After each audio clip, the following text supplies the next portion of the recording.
We all know that the Sabbath was a day of rest, a gentle pause in the week. But did you know just how strange and strict the rules could be? Imagine being so hungry on a Saturday, you couldn't even pick up 2 tiny ears of grain. In today's video, the strange rules of Sabbath in Jesus' time, we'll talk about the surprising laws that weighed heavily on daily life. So let's not waste any time, and let's begin.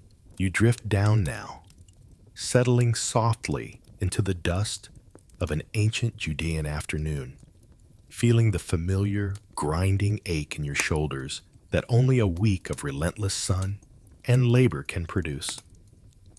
The heat of Friday has long since faded, replaced by the profound, deep stillness of the Sabbath, a stillness so absolute it feels less like a time of day and more like a separate, suspended world. You roll onto your side on the cool earthen floor, the scent of parched earth and yesterday's baked bread filling your nostrils. Even after the blessing has been spoken and the lamp has been lit, a specific, gnawing emptiness remains in your belly. The meager portion set aside from yesterday's cooking seems inadequate tonight, and your body, accustomed to relentless work and constant hunger, demands more fuel. Just beyond the small, cool courtyard, the world is hushed. The relentless creaking of the water wheel has ceased. The distant, shouted bargaining of the marketplace has gone silent. But in the nearby, untended field, the wheat stands tall, golden, and temptingly heavy with grain. You think of the small, sweet taste of raw grain, the kernels you could rub quickly between your palms for a moment of easy, satisfying nourishment. Surely, to take just a small handful, enough to quiet the rumbles in your stomach, would not be considered work. It would be a necessity, a simple act of self-sustenance, hidden by the shadows and the silence. But the law is watching, not just God's law, but the intricate, protective fence built around it by generations of careful scribes. Here we meet the strange rule of quatzer, or reaping. On the Sabbath, this essential agricultural labor is strictly forbidden. The prohibition extends beyond the gathering of a massive harvest. It covers even the smallest, most insignificant act of cutting or detaching growth from the land. You may not even snap off a vine, pull a flower, or, crucially, pluck 2 small ears of grain with a deliberate motion. To do so is to transgress one of the 39 primary categories of labor forbidden on the day of rest. The immediate informaticum is a quiet, frustrating discomfort. That hunger must persist. That temptation must be endured, even when the means to alleviate it are only a few slow steps away. This rule is designed to prevent the slippery slope that leads from a quick snack to a competitive, full-scale harvest. If everyone were permitted to pluck just a few kernels, soon the fields would be full, and the holy stillness would be broken by the labor and competition of the week. Therefore, the restriction must be absolute and uncompromising, protecting the entire community from the pressure of toil. You pull your hand back from the tempting edge of the courtyard. The deeper reason for this strange severity now begins to settle over you like the evening dew. This law against reaping ensures that the fields themselves, the very earth beneath your feet, participate in the Sabbath. It's a moment where man must actively relinquish his mastery and his need to extract profit or food from the natural world. The rule forces humanity to accept the world as it is, untouched, untended, and unreaped for one complete day, recognizing that growth and provision are ultimately governed by a higher power. The Sabbath is meant to be a testimony, a weekly reenactment of the Genesis creation story where God ceased his labor on the seventh day. By forbidding even the simple plucking of grain, the rule ensures that man, too, ceases the creative, world-altering labor of the farmer. This cessation of work breaks the relentless cycle of need and production that otherwise enslaves the peasant to the soil from sunup to sundown, 6 days a week. It is a protective boundary, not a punitive one, forcing you to find your satisfaction not in the field, but in the prescribed rest. This enforced stillness, this quiet endurance of hunger in the face of abundant harvest, creates a profound sanctuary in time. It is a moment of equality where the king cannot harvest and the peasant cannot harvest. The vast differences of the week momentarily disappear beneath the universal command to rest. The grain must stand heavy and silent in the field. Having established this boundary against agricultural labor, the law now turns its attention to the next stage of provision, the preparation of that food in the home. The need for strict rules around harvesting leads directly to similar, meticulous rules regarding the processing and cooking of food, ensuring that the labor silenced in the field is not simply transferred to the home. The prohibition on Quetzal serves as a peaceful, silent introduction to the myriad rules that govern the Sabbath, which we will explore now as we consider what happens once the grain is actually gathered. This necessary pause sets the stage for the next complex category of forbidden labor: the use of fire and the preparation of a warm meal. You feel the coolness of the air now, a stillness that sinks deep into the hollows of the small house, a tangible separation from the busy, bright world outside. But the cessation of labor is not merely about physical stillness. It is also about the management of the most fundamental, transformative human power: fire. The strange rule that governs this hour is bishul, the prohibition against cooking. This law means that once the Sabbath has begun at sundown, you are forbidden from creating, altering, or completing the process of heating food. The implication is immense. Every single bite of food that passes your lips today must have been prepared, cooked, and accounted for before the sun dropped below the horizon yesterday. Imagine the bustling, frantic energy of the Friday afternoon just past. The little kitchen, normally quiet and used only for simple tasks, was a controlled chaos of activity. The women of the house worked with focused determination, their movements precise, their minds calculating exactly how much bread, how much stew, and how much boiled grain would be needed to sustain the family through 25 hours of enforced rest. Pots that held the rich, slow-simmered colon, a beef and bean stew designed to sit on a low, steady heat for a day, were carefully placed near the embers of the oven.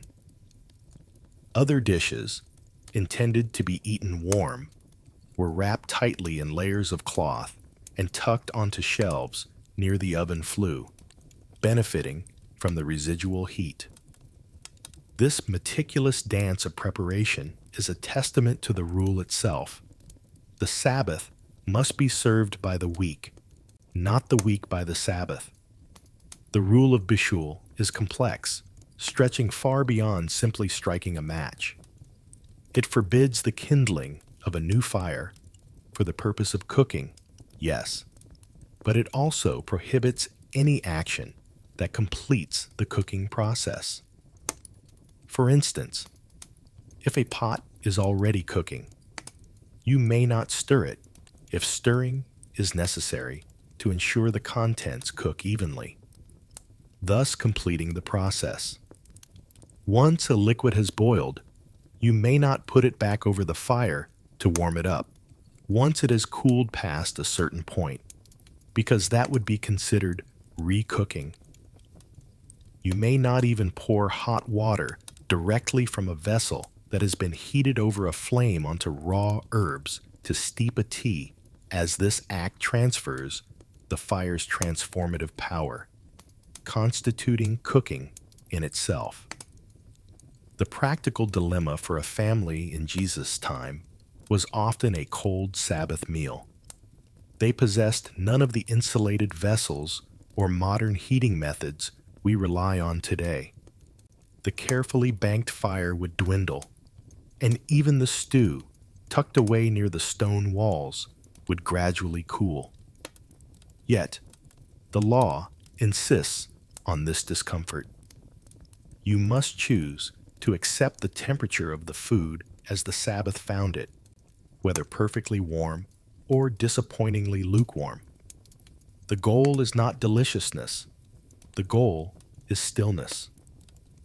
This acceptance of what is, without striving to change or improve it, is the very essence of the Sabbath's challenge. The underlying reason for this strictness is beautiful and profound. The prohibition against using fire for cooking, and by extension, for any transformative process, forces a complete and utter break from the creative work of the week. Fire, in the ancient world, was the ultimate tool of change. It allowed man to smelt ore, forge tools, bake clay, and turn raw grain into edible sustenance. It is the symbol of human mastery over raw nature.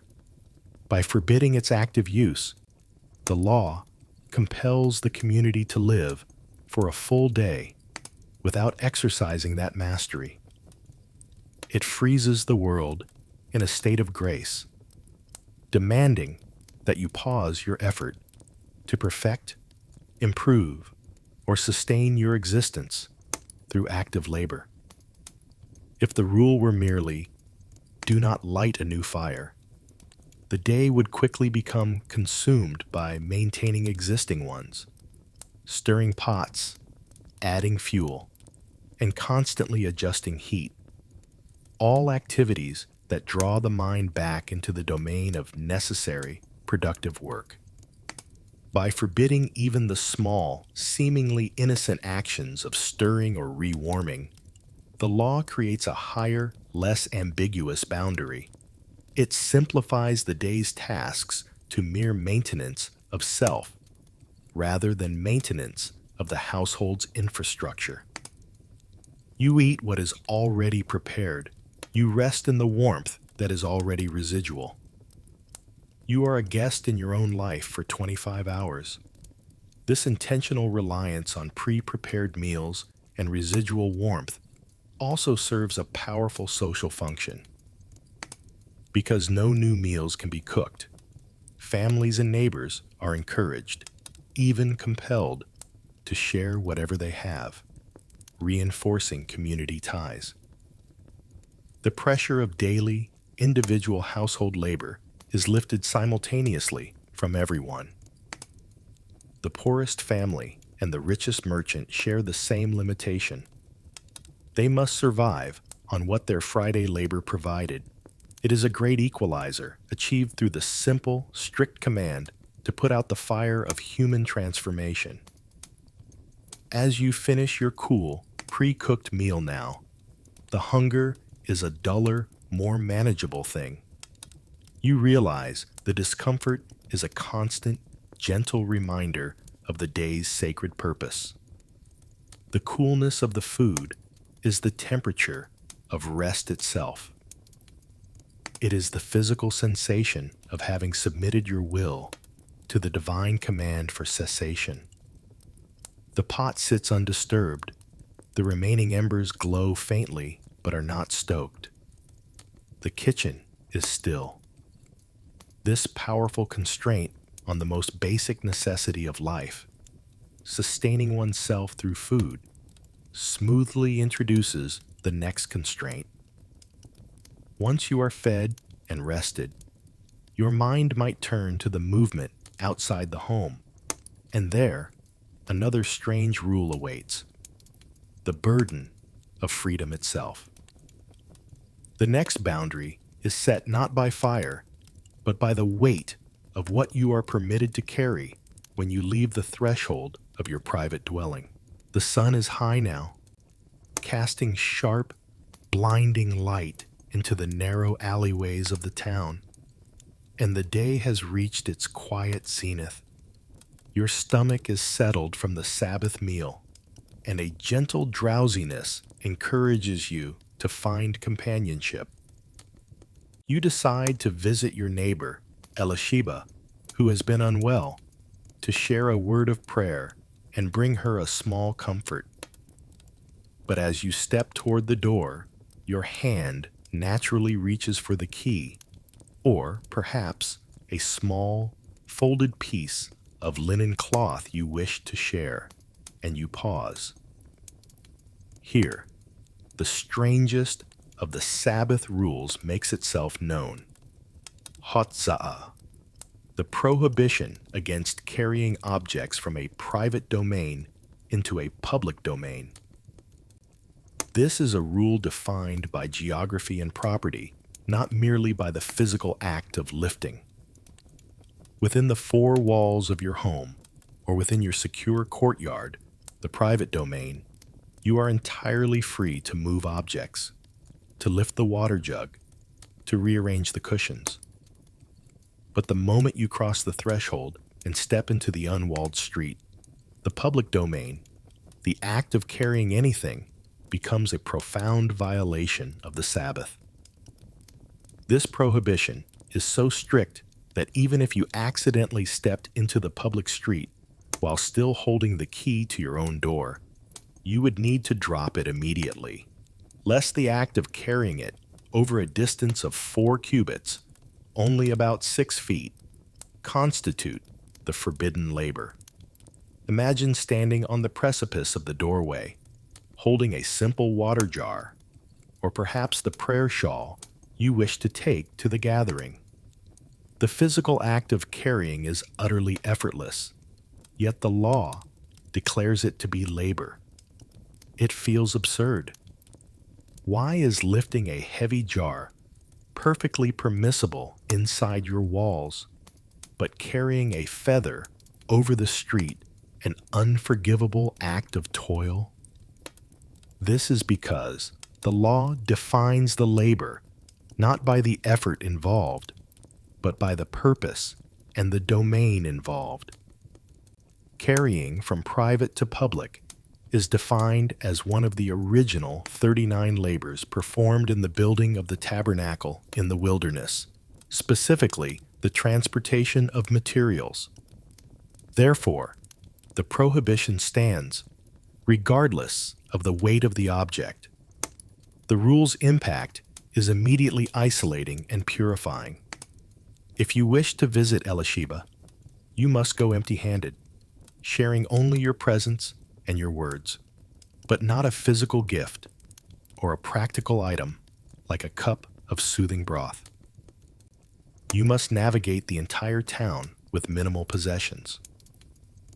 This means that all the practical necessities that link people in commerce, coins, weights, measures, tools, and inventory, are effectively locked away inside the private dwellings. By restricting movement of objects, the law freezes the economic heartbeat of the community. The public square and the narrow streets are transformed by this rule. Since no one can carry the means of trade, the public space cannot be used for commerce, transport, or the exchange of goods. It becomes solely a place for walking, gathering, conversation, and spiritual fellowship. The silence of the market is not just due to closed stalls. It is due to the complete absence of the tools of the market. The strange rule of Hotza'ah ensures the public space is purely reserved for rest and spiritual engagement, forcing the community to acknowledge a shared, non-material existence for one day. In some settlements, a practical, elegant legal workaround was employed: the establishment of an eruv.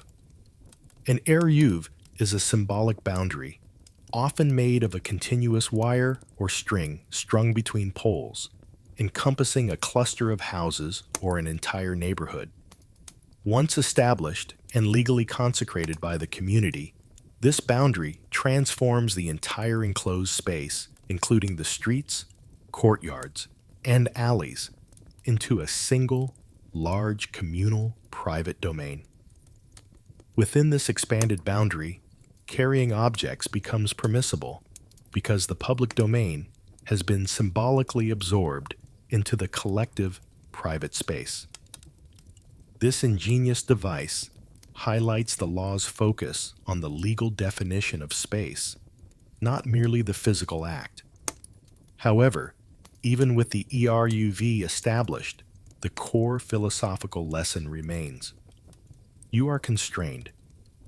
Your movement is bounded by the community's shared definition of rest. The Sabbath is a gift, but it is a structured gift, demanding adherence to boundaries that feel arbitrary until you consider their purpose: to create a communal, shared experience of rest. This shared experience is what distinguishes the Sabbath from a mere day off. It is a day defined by what is absent: the clatter of the marketplace, the hurried transport of goods, the pressure of economic exchange. You step into the silent, sun-drenched street now, your hands empty, your mind focused only on the visit ahead. The weight of the prohibition is far heavier than any water jar you might have carried. It is the weight of complete obedience to a rule whose practical necessity is hidden beneath its ritual exactness. But as you walk, observing the other villagers moving with similar care, you feel a quiet, collective sense of purpose. Everyone is equally unburdened by keys, coins, and tools. They are only carrying themselves.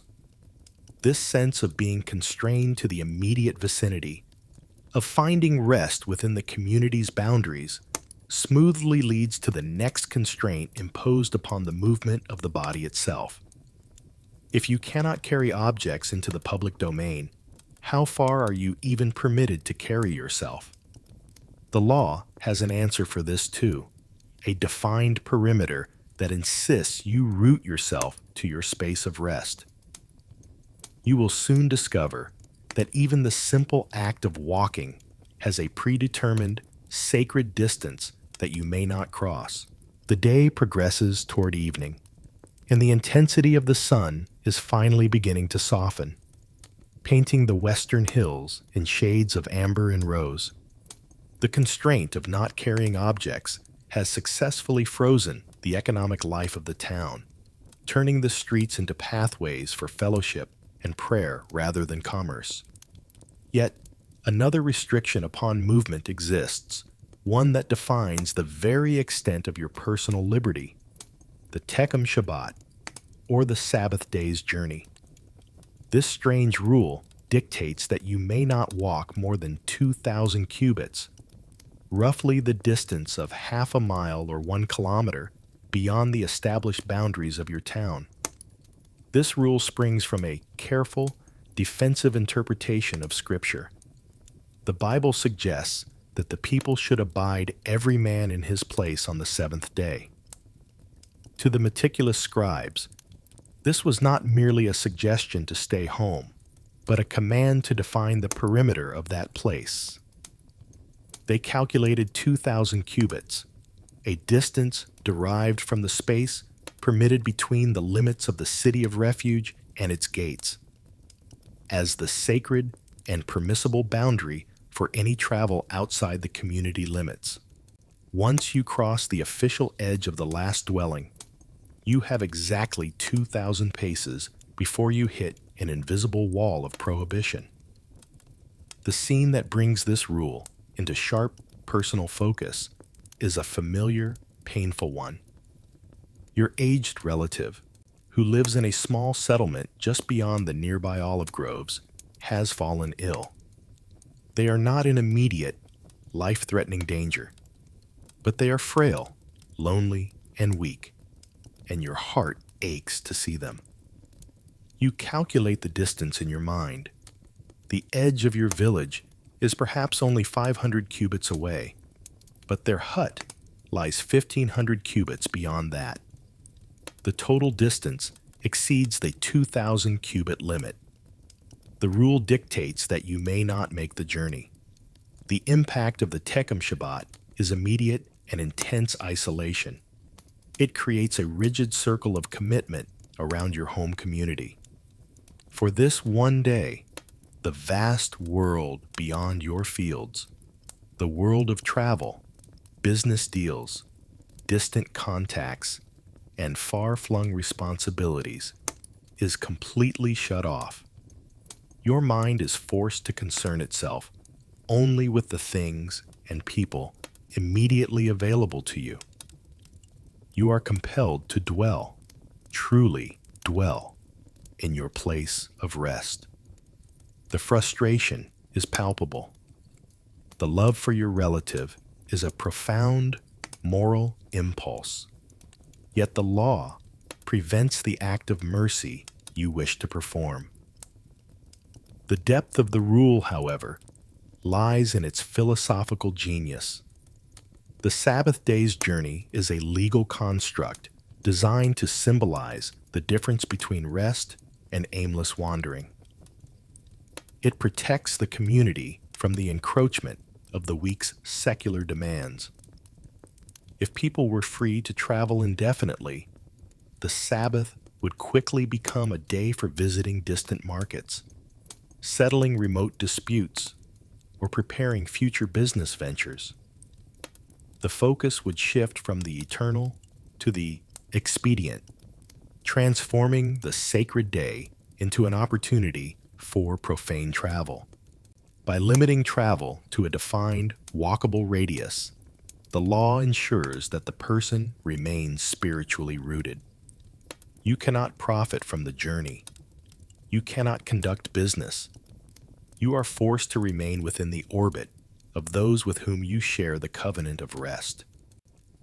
The perimeter of 2,000 cubits is a spatial command for stillness, a physical manifestation of the mental constraint to cease striving and seeking external gain. It forces you to deal with the resources and relationships you have right now, right here. Interestingly, like the rule against carrying, there was a legal way to extend this perimeter called an ERUV techumen. If, on Friday, before the Sabbath began, you formally deposited enough food for 2 meals at a point exactly 2,000 cubits in one direction, you could symbolically establish your dwelling at that spot for the Sabbath. Your new perimeter would then extend an additional 2,000 cubits from that deposited food, granting you an extra kilometer of travel. This legal maneuvering underscores the profound respect for the intention behind the law. The spirit is what matters, but the structure must be maintained. But for now, you remain in your place, accepting the discomfort and the pang of concern for your loved one. The constraint is a boundary that ensures rest is intentional, not accidental. It is a day of collective presence, achieved by prohibiting individual absence. The rule forces you to acknowledge that for one day, your commitments are local and immediate. The rest of the world must wait.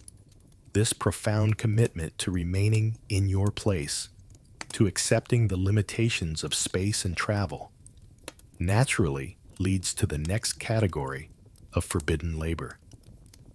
If one is truly dwelling, one is forced to accept the structural state of that dwelling. You cannot leave to travel or conduct business. But what if your immediate surroundings are in need of repair? What if a small storm has loosened a stone in your wall or threatened the roof over your head? The law has a rule for that too, a prohibition that forces you to live with imperfections. The complete cessation of all creative alteration to your physical world. The silence deepens now as the final shadows stretch across the ground, and your mind settles more fully into the profound, structured cessation of the Sabbath. Having observed the strict boundaries of food preparation and physical movement, your attention naturally turns inward toward the very structure that contains your rest, the home.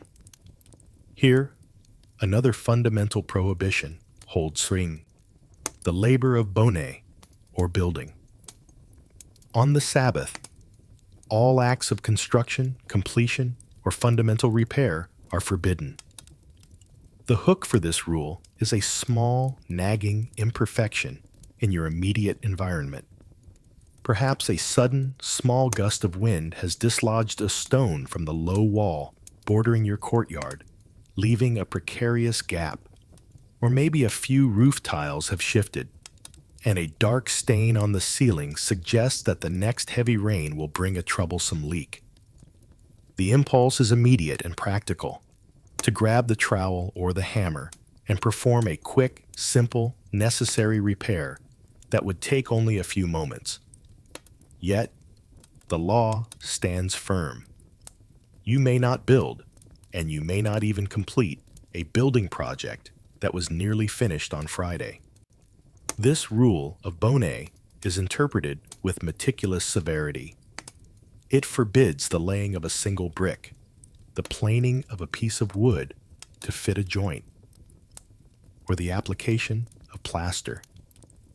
Crucially, it also includes actions that are constructive in a non-traditional sense, such as stretching a new canvas on a frame, making a permanent knot, or even hammering a nail into a wall to hang a shelf. The rule defines building not just as large-scale construction, but as any action that creates a permanent, functional improvement to an object or structure. It is the prohibition of all acts of purposeful completion. The impact of this constraint is a forced acceptance of imperfection and vulnerability.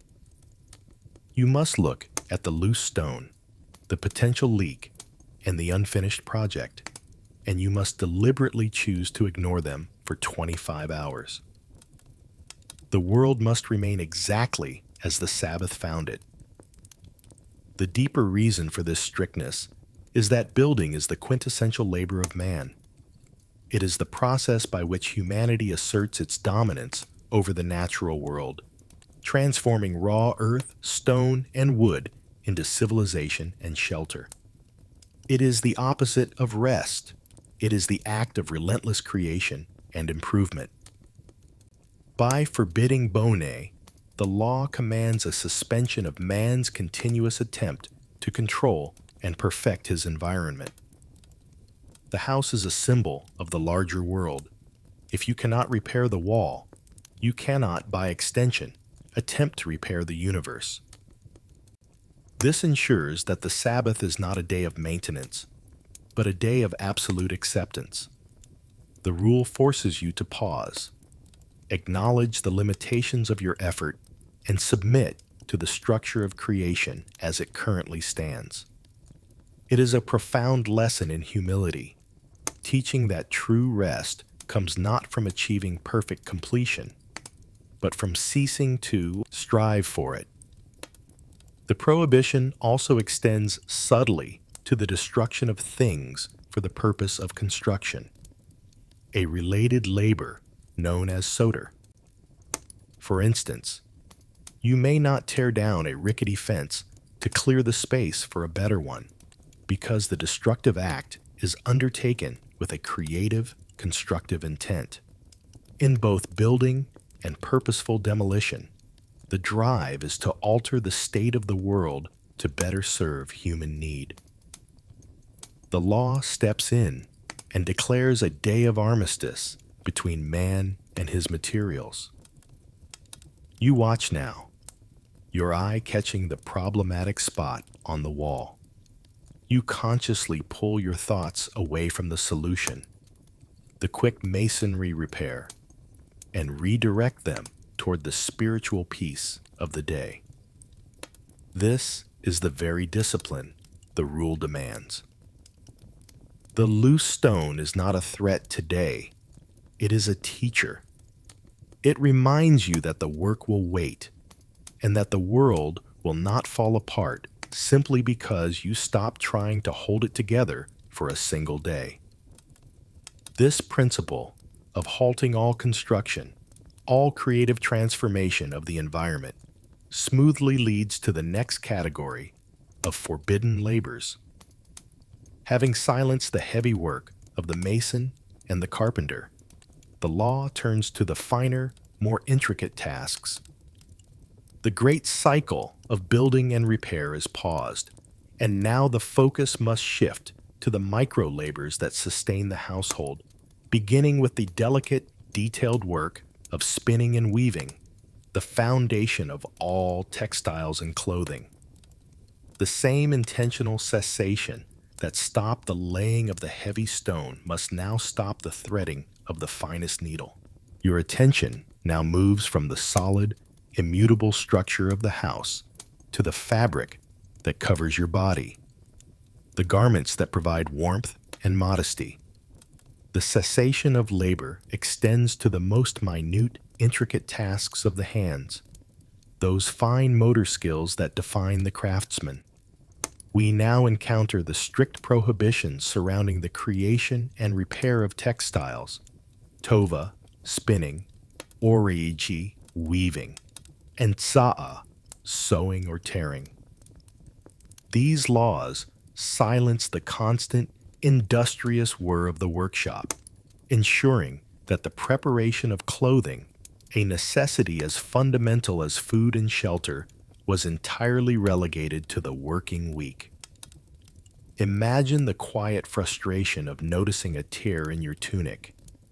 It is not a gaping, dramatic tear, but a small, annoying unraveling at the cuff, a flaw that, if ignored, will quickly widen and ruin the garment. Your instinct is to reach for the needle and thread, a task that would take only a minute of careful stitching. Yet, the law declares this seemingly innocent action to be tsa'a, or the completion of a woven fabric, a forbidden labor. The logic is that even mending a tear is the completion of a destructive act, returning the cloth to its functional state, which falls under the constructive labors of the tabernacle's artisans. The rules governing textiles are expansive because the tabernacle's construction involved intensive work with fabric, from spinning the goat hair for the curtains to weaving the priestly garments. Therefore, the rabbis categorized many acts of fine fiber manipulation as forbidden labor. For instance, tova, or spinning, prohibits the twisting of raw fibers, whether wool, flax, or cotton, into thread, the very first step in making cloth. Even if you simply find a loose piece of wool on a bush and idly twist it into a usable string, you have performed a labor of creation. The prohibition of orig, or weaving, means that the loom must be absolutely silent. You may not insert a single thread into the warp or the woof. You may not correct a misplaced stitch, and you may not prepare the loom by stretching the threads. The community is forced to live in a world where the clothing they possess is fixed, unalterable, and untouchable. for one day. This rule enforces a total surrender of the garment industry, from the shepherd shearing the wool to the tailor completing the final seam. Furthermore, the strictness applies to actions that prepare fibers for use, such as nipahs, combing or carding wool, and liban, bleaching or whitening cloth. Even braiding a thread, a seemingly harmless act done by a child, is considered a form of spinning if the braiding creates a permanent, useful cord or rope. The law's gaze is not fixed on the magnitude of the effort, but on the intentionality of the skill and the purpose of the outcome, the creation of a finished, functional item. The deeper reason for this strictness is the sanctity of rest from industrialized labor. In the ancient world, textile production, spinning, dyeing, and weaving was continuous, noisy, and often performed communally. It was a major economic activity. By forbidding these small, repetitive acts, the law ensures that the hands, which are the primary tools of production, are entirely at rest. The silence of the loom and the cessation of the needle's rhythmic tapping create an external stillness that mirrors the internal stillness the Sabbath seeks to achieve. It tells the body and the mind that the drive for material improvement, the need for new clothing, the desire to repair what is damaged, must be suspended. You look at the small tear now, and instead of reaching for the needle, you smooth the fabric with your thumb. The tear becomes a physical reminder of the world outside the Sabbath, a world of entropy and decay that constantly demands correction. On this holy day, you accept the garment as flawed, accepting the world as imperfect, and accepting your own limited ability to immediately correct every fault. This acceptance is freedom. The scratchiness of the wool, the dull color, and the small tear are all absorbed into the stillness of the day. This meticulous restriction on the hand's ability to create, transform, and document using fibers and fabrics leads directly to the next category of fine motor labor: the creation and documentation of thought itself. If you cannot construct a garment, can you construct a record? If the thread cannot be braided, can the ink flow from the reed pen? The stillness achieved by silencing the loom must now be extended to silence the parchment, ensuring that the mind's commerce and the week's transactions are given no voice on this day of rest. The transition is profound, from the meticulous work of the tailor to the meticulous work of the scribe. The sun continues its slow descent, and the hours of the Sabbath feel both expansive and constrained.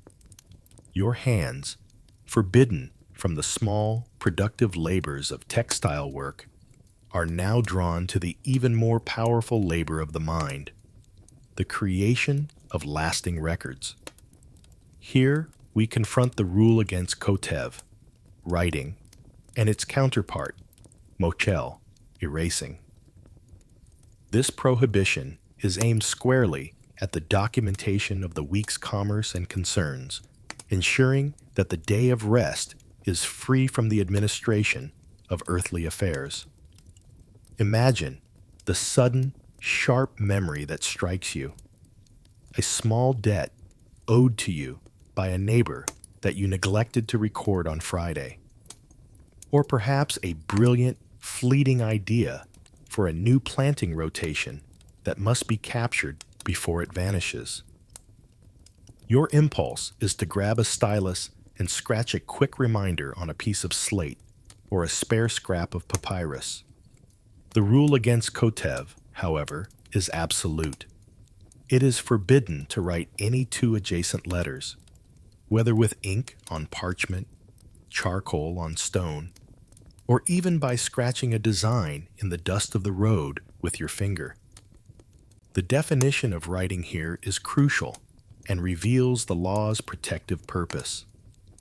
The minimum violation is the writing of two letters that convey meaning, such as a monetary abbreviation or a person's initials. The prohibition extends to any act that prepares for writing, such as sharpening a reed pen or mixing ink. The labor is derived from the scribes who meticulously prepared and copied the sacred scrolls and the lists of materials for the tabernacle. Thus, the act of writing, even a few characters, is seen as participating in the creative, world-ordering labor of documentation. The impact is an immediate, forced reliance on memory and oral tradition. You must trust that the debt will be remembered, that the fleeting idea will return to you on Sunday, and that the affairs of the week can endure a full day without being formalized on paper. The rule is highly effective because it immediately shuts down all legal and commercial activity. There can be no new contracts, no receipts, no recording of testimony, and no finalization of business deals. The marketplace, already silent due to the prohibition on carrying, is now also silenced in its administrative functions. Equally strict is the prohibition against mokal, or erasing. This may seem counterintuitive. Erasing seems like the cessation of writing, but the law views purposeful erasing as a constructive act. If you erase a word in order to make room to write two new, meaningful letters in its place, the erasing is considered a necessary preparatory labor, which is just as forbidden as the writing itself. Even tearing up a contract is forbidden if the tearing is done precisely along the lines of the writing, as this is viewed as an act that functionally erases the document's validity. The deeper reason for these twin prohibitions is to protect the intellectual space of the Sabbath. Writing is the primary tool by which man imposes order, commerce, and control upon the fleeting chaos of the world. It is the mechanism of accountability, planning, and history. By forbidding it, the law enforces a pause on all human accounting. The community is required to step away from the relentless administration of their lives and allow their focus to ascend to matters beyond the earthly ledger. The feeling of not being able to write down that important thought is a deliberate, necessary frustration.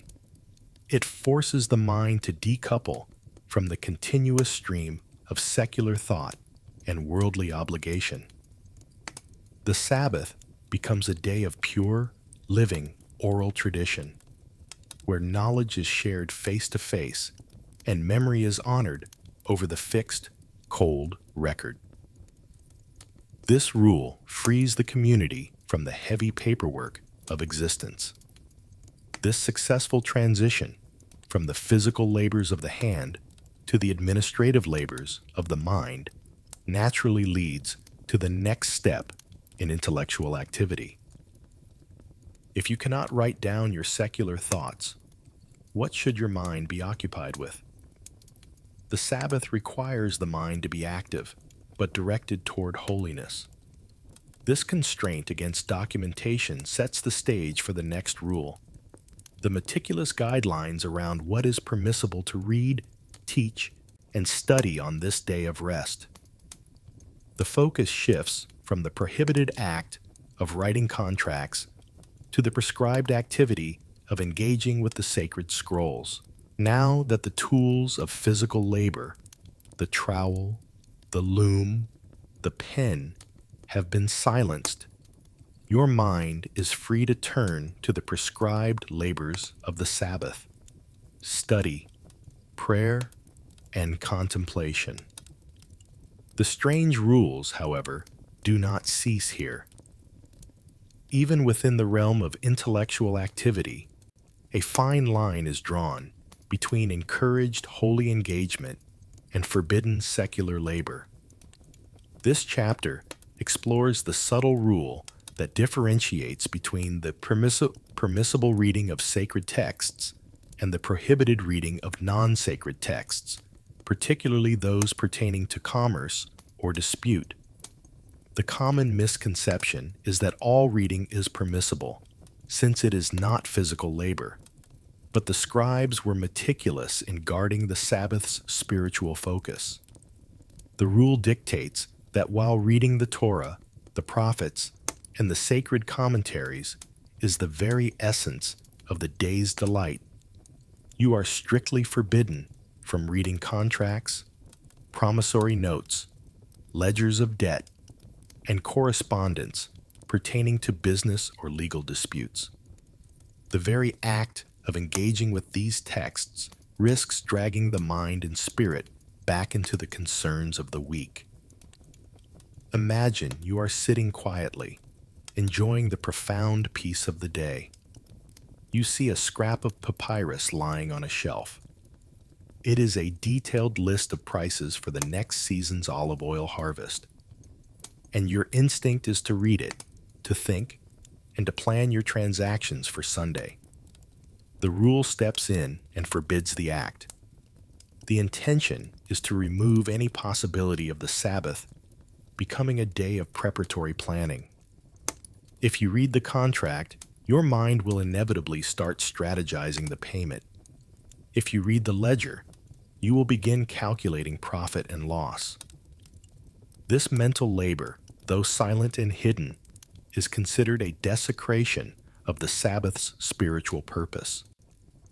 The prohibition against reading secular texts acts as a powerful shield against commercial intrusion. It forces the closure of the mental shop. You cannot use the day to gain an advantage, to plan your next move against a competitor, or to obsess over the accounts. The Sabbath is designed to be a great social and economic equalizer, and reading business documents would allow the wealthy merchant to effectively work while the field hand truly rests. The law insists that the only reading permissible is that which unites the community in eternal, divine concerns. This rule also has a subtle but significant impact on teaching.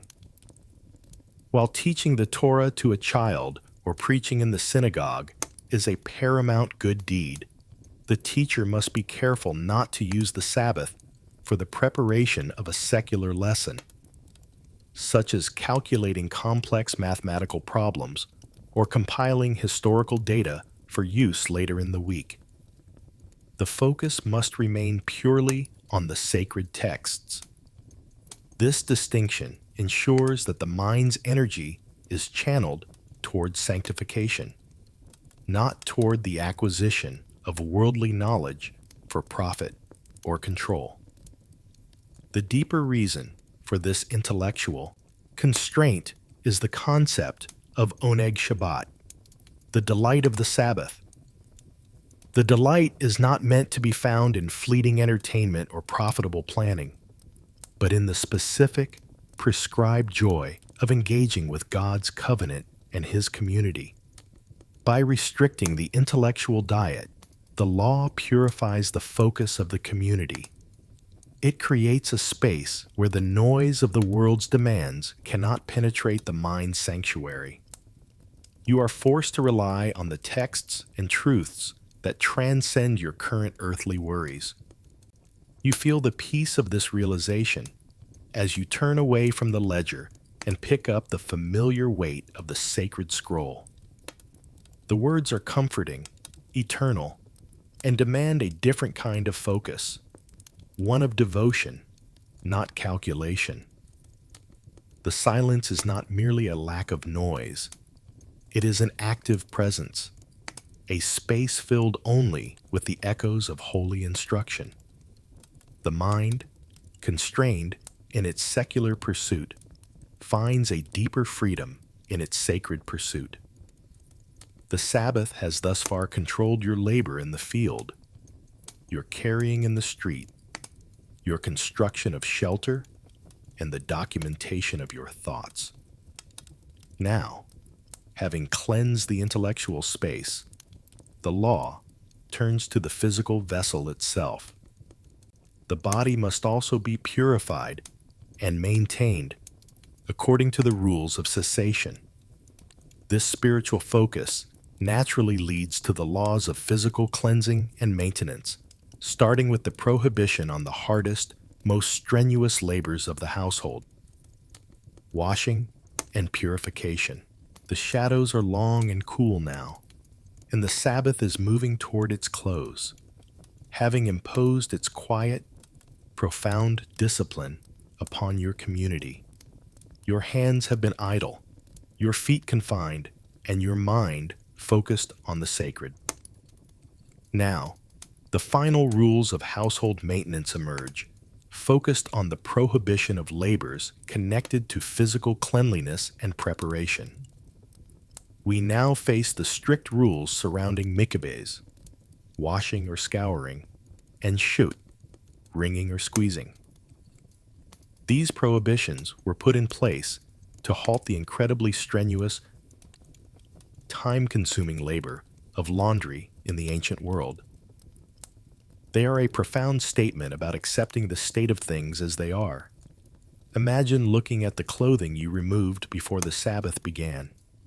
They are stained from the week's toil, dusty, perhaps mud-splattered, or bearing the indelible marks of the day's effort. Perhaps a child, playing near the well before sundown, managed to transfer a persistent, dark mud stain onto a treasured cloak.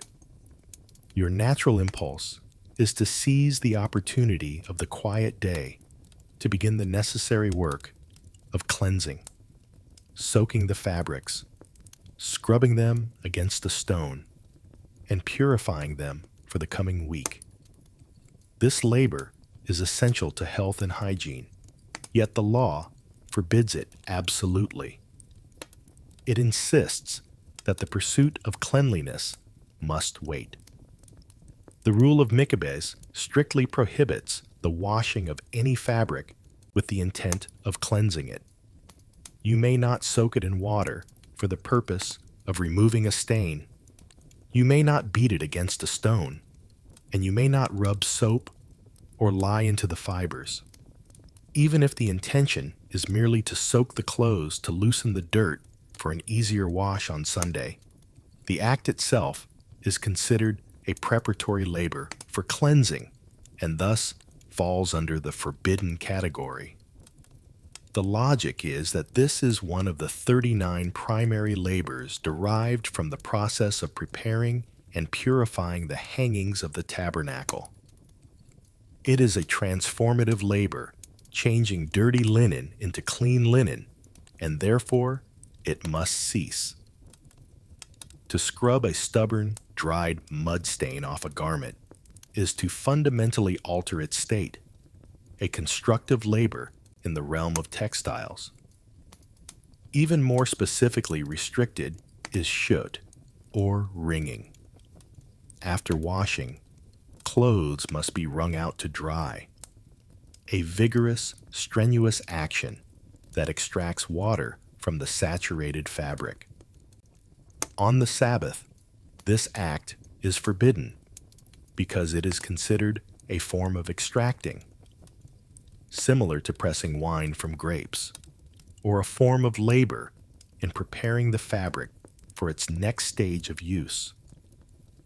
The prohibition is so meticulous that even stepping on a wet towel or sponge with the intent to squeeze out the water is forbidden. This strictness underscores the law's focus on the intention of the physical action, preventing even the smallest mechanical acts that lead to a finished, prepared product. The immediate impact of this rule is the enforced acceptance of the week's dirt and disorder. The laundry pile must remain untouched, a visible, tangible reminder that the pursuit of perfect cleanliness and preparation has been suspended. The family must wear clothes that were made clean on Friday, and the clothes used during the Sabbath must remain dirty until Sunday. This creates a powerful 25-hour pause on the continuous, exhausting cycle of household maintenance. This forced acceptance of the current state of all things is a necessary discipline. The deeper reason for this rule is profound empathy for the weakest members of society. Typically, the women and servants whose lives were defined by this heavy labor. In a world without running water or easy detergents, washing clothes was an all-day, back-breaking affair, often involving carrying heavy water jugs to a river or well, or scrubbing for hours.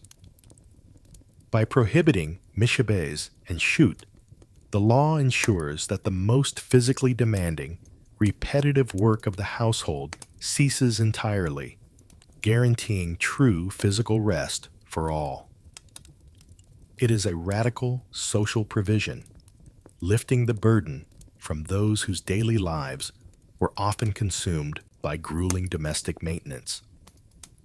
This enforced cessation is a reminder that the Sabbath is not merely a day off work, but a radical social restructuring that insists on dignity and rest for every member of the household, even those who toil in obscurity.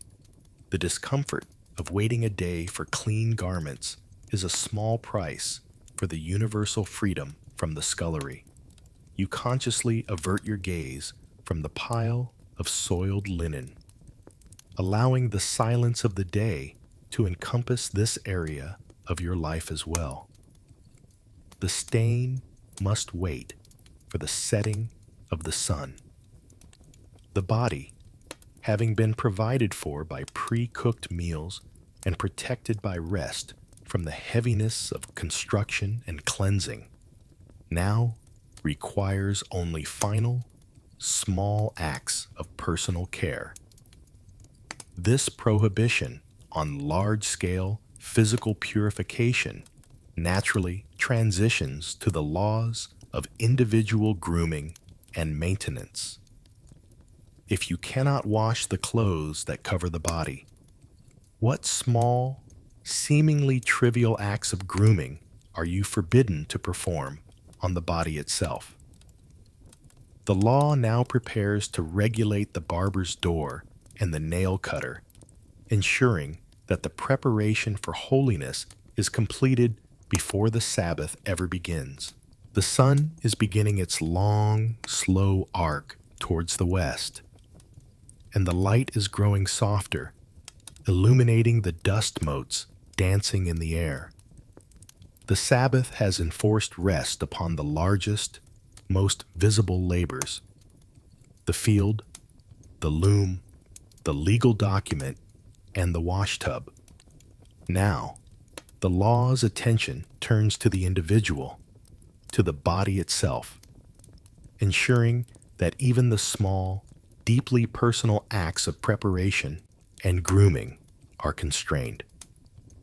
We encounter the strange rule that closes the barber's door and forbids the clipping of nails, the absolute prohibition of self-maintenance that changes the body's form or prepares it for public display. Imagine the discomfort of meeting your neighbors and friends at the synagogue or the communal well. The Sabbath is the day of maximum public visibility, the one day when the whole community gathers, dressed in their best, cleanest garments, the ones saved from the wash until Friday. Yet, despite your clean tunic and your polished sandals, you feel a small, nagging embarrassment. Your beard is untrimmed, perhaps slightly wild and uneven from the week's growth. And your fingernails are chipped and uneven from the week's labor.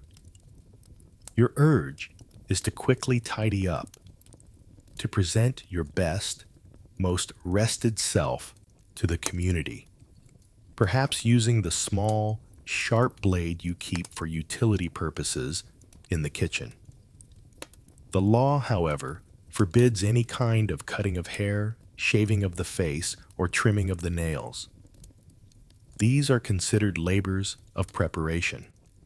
The core logic is simple and compelling. The Sabbath is not a day for preparation. It is a day for enjoyment of what has already been prepared.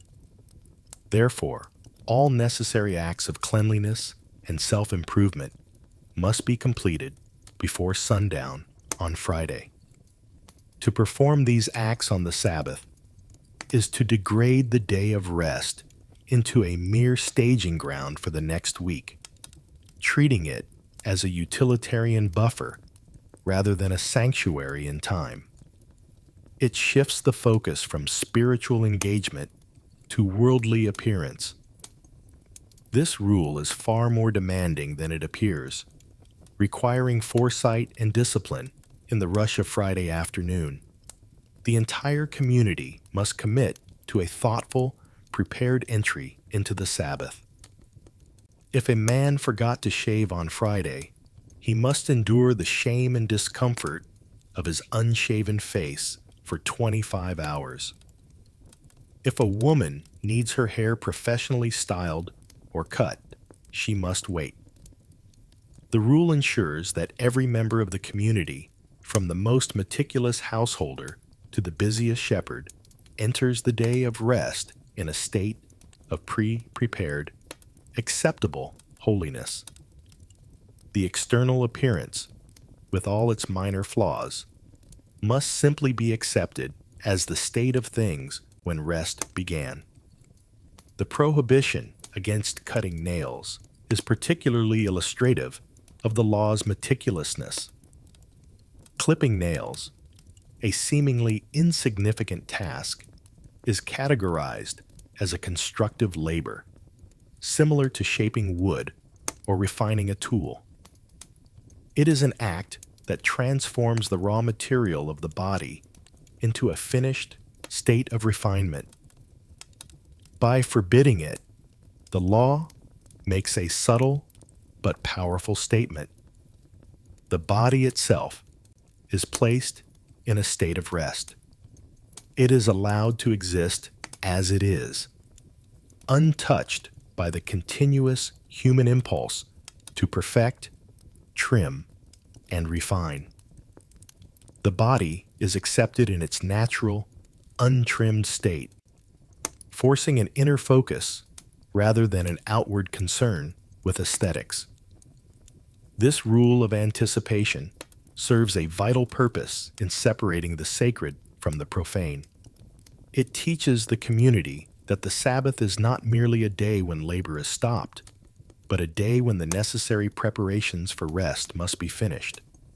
The day must be entered with honor, and that honor is reflected in the completed tasks of Friday. If personal grooming were permitted, the barber's shop would become a place of commerce and bustle every Sabbath morning, breaking the communal stillness and drawing the community back into the competitive cycle of presenting one's best face to the world. It would violate the principle that the pursuit of external gain and social standing must pause. So, you accept your slightly wild beard and your uneven nails. These small imperfections become badges of honor, subtle signs that you have submitted your will to the discipline of the day. The discomfort is a gentle anchor, keeping your mind firmly fixed in the present, preventing it from drifting towards Sunday's to-do list. The Sabbath provides a rare opportunity to be seen and accepted by your community, not for your outward perfection, but for your shared commitment to rest. The body like the fields and the kitchen, must be allowed its stillness. This profound commitment to pre-Sabbath preparation and the acceptance of the body's natural state leads us now from the body itself to the ground beneath your feet and the most fundamental labor of all. Having contained the self, the law must now contain the world. The rules of personal care, requiring preparation and acceptance, flow naturally into the rules of agriculture, demanding that the very earth be allowed to rest, mimicking the rest of creation. The stillness of the barber's bench now transitions to the immense, silent fields. The scene widens now, moving past the confines of the village streets and out into the vast, sun-drenched fields that sustain the community. Here, where the very livelihood of the people is tied to the constant effort of turning soil and coaxing forth life, the Sabbath imposes its most ancient and uncompromising boundary. We encounter the foundational prohibition of Zoreh, planting or sowing, and Choresh, plowing or tilling. These rules silence the fundamental, world-altering labor of agriculture, the core work of civilization itself. Imagine yourself as a farmer, standing at the edge of your land on the Sabbath morning. You see the deep, rich brown of the earth, prepared and waiting. Your mind, trained by 6 days of relentless vigilance, immediately spots the threat. A few resilient, tenacious weeds springing up where your valuable seeds should be. The weeds threaten to steal precious nutrients and shade your nascent crops. Or perhaps the sun is beating down relentlessly, and you know that without a small, gentle turn of the soil, a brief act of tilling or raking, the surface crust will harden and the precious moisture will evaporate, threatening the fragile young roots beneath. The impulse to act, to protect your investment and secure your family's sustenance, is almost irresistible. You know a quick intervention could save much heartache later. Yet, the law dictates an absolute stillness upon the earth.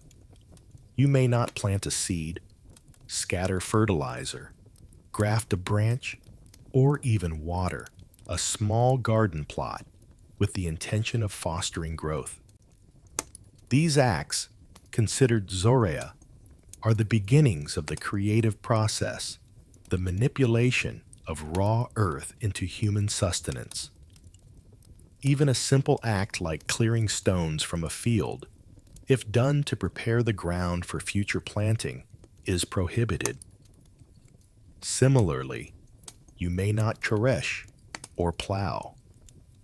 Even lightly breaking the surface crust of the soil to aerate it or mixing fertilizer into the ground is forbidden. The prohibition is not based on effort, but on the effect.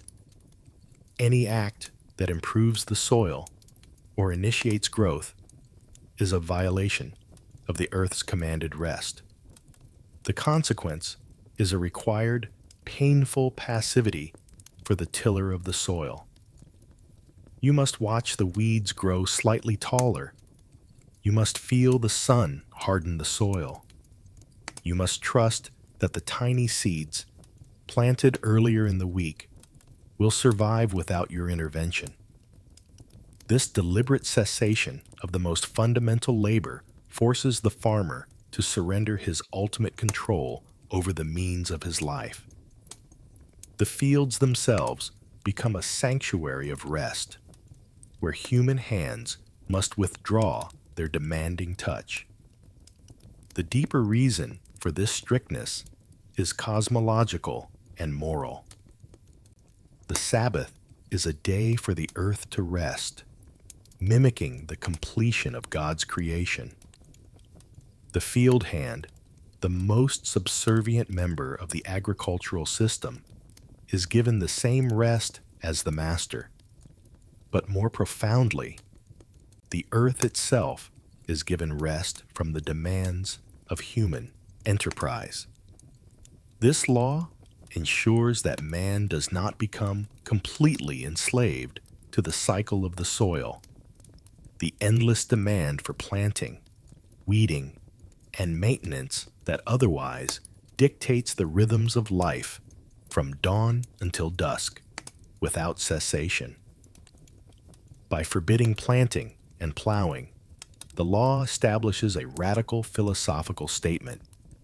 The earth does not belong to man. For one day, humanity must retreat from its relentless effort to modify, conquer, and control the landscape. The growth that occurs on the Sabbath must be recognized as purely divine, resulting from the momentum of the week and the grace of creation, not the result of human striving.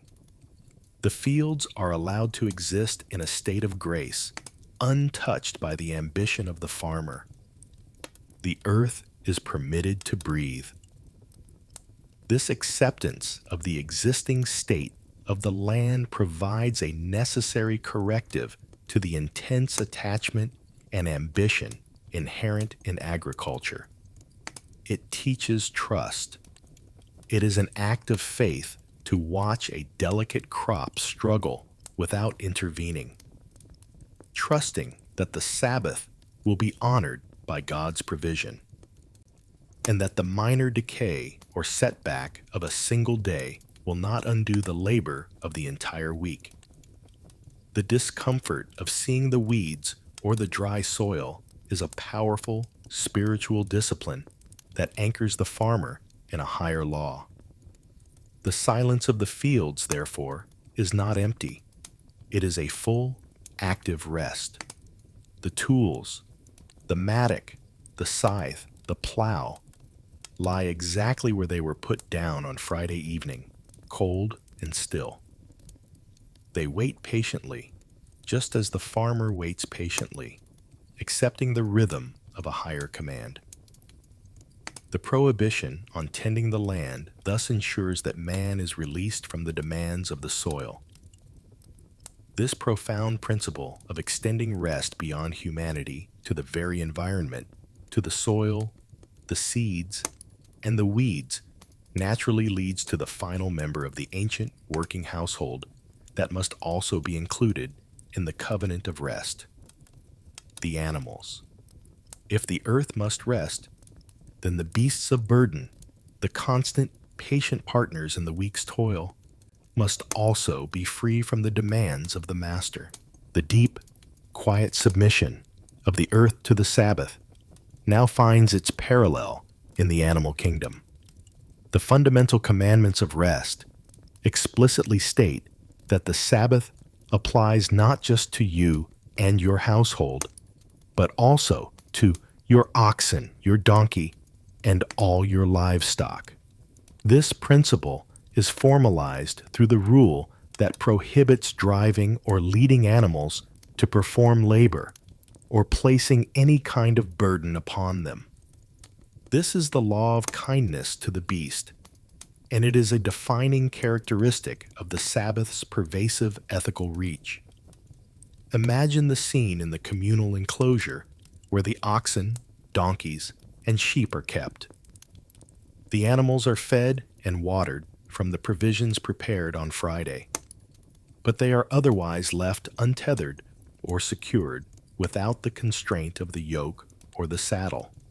The strange rule dictates that you may not put any gear on your animal that facilitates work, and you may not take the animal out to pasture if doing so requires actively driving it with a stick or a rope over a great distance, which constitutes work for the master. You may lead a thirsty animal to water within the boundaries of the town, as this is an act of simple care and mercy, but you may not harness it for any purpose of profit or production, no matter how small the task. The immediate dilemma is often a thirsty animal. or a beast that needs to be moved from a cramped stall to a larger enclosure for comfort. While an act of true mercy, like moving an animal out of danger, saving it from a fall, or treating a life-threatening injury, is permitted, the general rule is to maintain the status quo. The animal must experience the Sabbath as a day free from the human demand for utility. The impact on the master is a humbling lesson in self-restraint. The master's authority, absolute for 6 days, is suspended on the 7th.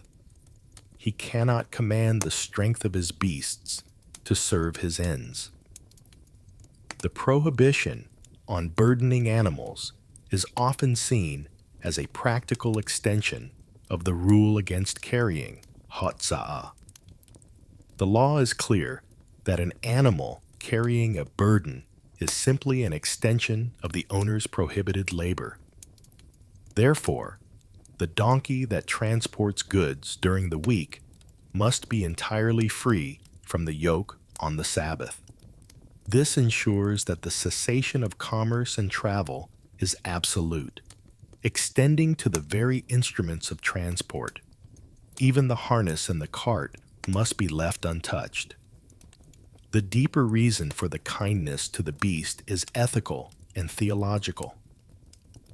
It is a profound declaration that God's covenant of rest extends beyond the human sphere. It is a reminder that all creatures, regardless of their utility to man, have a fundamental right to rest and to be free from continuous exploitation. By mandating rest for the ox and the donkey, the law compels man to recognize the value of life beyond its productivity. It is a radical rejection of the ancient world's view that animals were merely resources to be consumed and exhausted without thought for their own exhaustion. This rule fosters a spiritual empathy that flows upward to the master. The rest of the animal serves as a constant living reminder to the human master that he, too, is only a temporary steward of his resources, and that his life is not meant to be one of perpetual toil. The Sabbath breaks the chain of command. God rests, man rests, and the beast rests. It establishes a hierarchy of peace that flows down through all levels of creation. The human discomfort is the surrender of power, a small spiritual price to pay for the great universal rest. You look at the resting donkey, its massive head bowed peacefully, entirely unconcerned with the burdens of the week ahead. Its stillness is a powerful sermon. It reinforces the community's commitment to a higher moral order, one rooted in compassion and restraint. You are free, and therefore, the beasts under your care must also be free.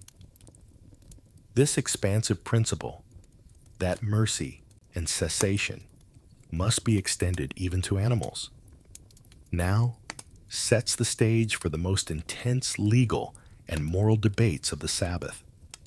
If the law requires compassion and rest for a thirsty donkey, how much more does it require compassion and intervention for a suffering human being? The rules surrounding the rest of the beast introduce a profound tension that will define the actions of the religious leaders and, most famously, the ministry of Jesus. We now enter the complex, often heartbreaking world of healing and mercy, where the law of rest meets the law of life. The profound silence of the Sabbath is suddenly pierced, not by the clamor of work, but by a quiet, agonizing tension. The collision of the rule of rest with the rule of life. We now approach the most contested area of the Sabbath law, the rules governing healing the sick. The strange and painful rule established by the scribes was that on the Sabbath, only conditions that were immediately, unequivocally life-threatening could be treated. Anything less than a threat to life, a chronic condition, a non-fatal injury, a long-term illness, must wait until sundown on Saturday. Imagine the scene at the edge of the synagogue courtyard. A man is sitting quietly, his hand withered and useless, a burden he has carried for years. He is not dying, but he is certainly suffering. Nearby, a man afflicted by dropsy, a severe swelling of the body, sits watching the proceedings. He is uncomfortable, likely in pain, and his condition is worsening. But the scribes would argue that the dropsy is a slow decay, not an immediate threat to the soul's departure. The strict law is that to engage in active healing for these non-fatal conditions constitutes the forbidden labor of boneh, building or constructive completion, or make bepadish, striking the final blow of completion, because the doctor is completing the work of health. The scribes' logic for this seemingly callous rule was defensive. They feared that if routine medical care were permitted, setting a simple bone, mixing a non-urgent salve, treating a headache, the door would open to the entire pharmacy and all its associated labors, grinding herbs, preparing medicines, and traveling to see patients. The Sabbath would instantly transform into a medical workday, destroying the communal rest. Therefore, the boundary had to be absolute. Only pikuach nefesh, the saving of a life, was permitted, and it was permitted only to the extent necessary to stabilize the patient. All other care must wait. The impact of this rule is a day of enforced, agonizing patience. The chronically ill must endure their suffering for 25 hours, knowing that relief, though possible, is legally postponed. The tension in the air is palpable, a silent debate between the legalists who prioritize the sanctity of the communal day and the compassionate who prioritize the sanctity of the individual life. This conflict is the very setting for the famous clashes of Jesus' ministry. Jesus consistently challenged this rigorous interpretation, arguing for the compassionate spirit over the legalistic letter. When he encountered the man with the withered hand, the question he posed cut to the very heart of the conflict. Is it lawful to do good on the Sabbath or to do evil, to save life or to kill? The scribes were forced into silence, for their rule of legal stability was revealed to be a rule that enforced unnecessary suffering. The act of instantaneous, uncompensated healing, which Jesus frequently performed, was seen as a profound violation of the law by the Pharisees. They viewed it as a public demonstration that scoffed at the established boundaries, an act that undermined the entire social structure of the Sabbath. Their deep fear was not that the man was healed, but that the act of healing, in its public and uncompensated nature, set a dangerous precedent for all other labors.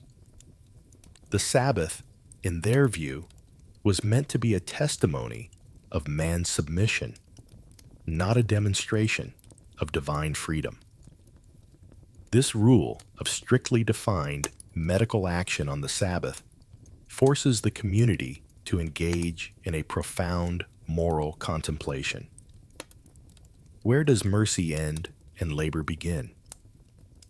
Does God prefer the meticulous observance of rules or the immediate alleviation of human suffering? This tension between legal boundary and moral impulse is the essential conflict of the Sabbath, and it is the key to understanding the next, more detailed rules about healing. Having established the general principle of life versus rest, we must now look at the specific, smaller acts of medical preparation that were forbidden even when a person was ill. The tension remains. A thread pulled tight between the sanctity of the communal day and the sanctity of the individual body. We return to the most challenging aspect of the Sabbath law, the rules surrounding healing the sick. This is where the law becomes most human, and yet, paradoxically, most seemingly inhumane. The scribes had established strict prohibitions against anything less than life-saving intervention, and this extended not just to the act of healing, but to the preparatory labors that facilitate it.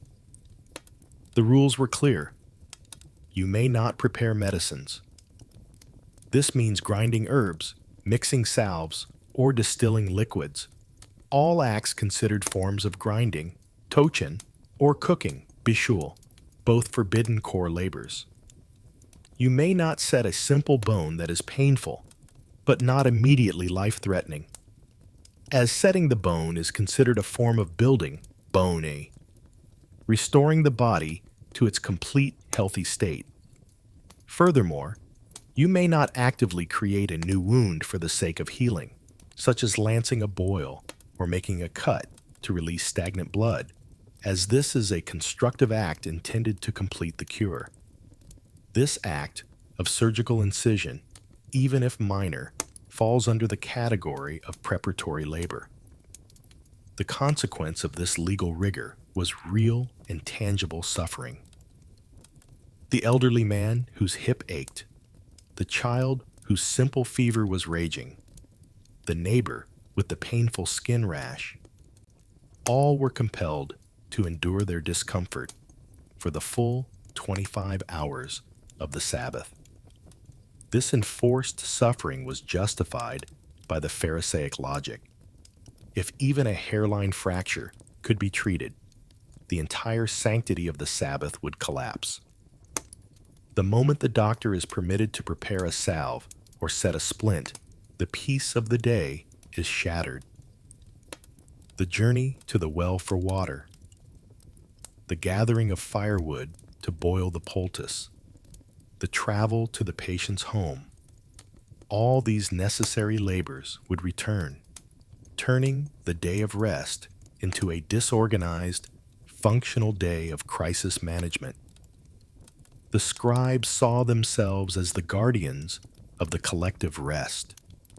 They argued that the suffering of one, or even a few, was necessary to protect the moral and social order of the entire community. The law's purpose was to lift the burden of continuous striving from society as a whole, and that purpose was paramount. To prioritize the individual's comfort over the community's covenant was, in their eyes, an act of grave selfishness that would erode the foundations of the holy day. They adhered to the principle that a non-life-threatening condition was not a valid reason to break the communal law of rest. This is the deeply ethical environment into which Jesus entered. He did not deny the law, but challenged its application, focusing not on the legality of the labor, but on the moral imperative of mercy. He saw the withered hand, the suffering spirit, and posed his famous confrontational question to the legal scholars present.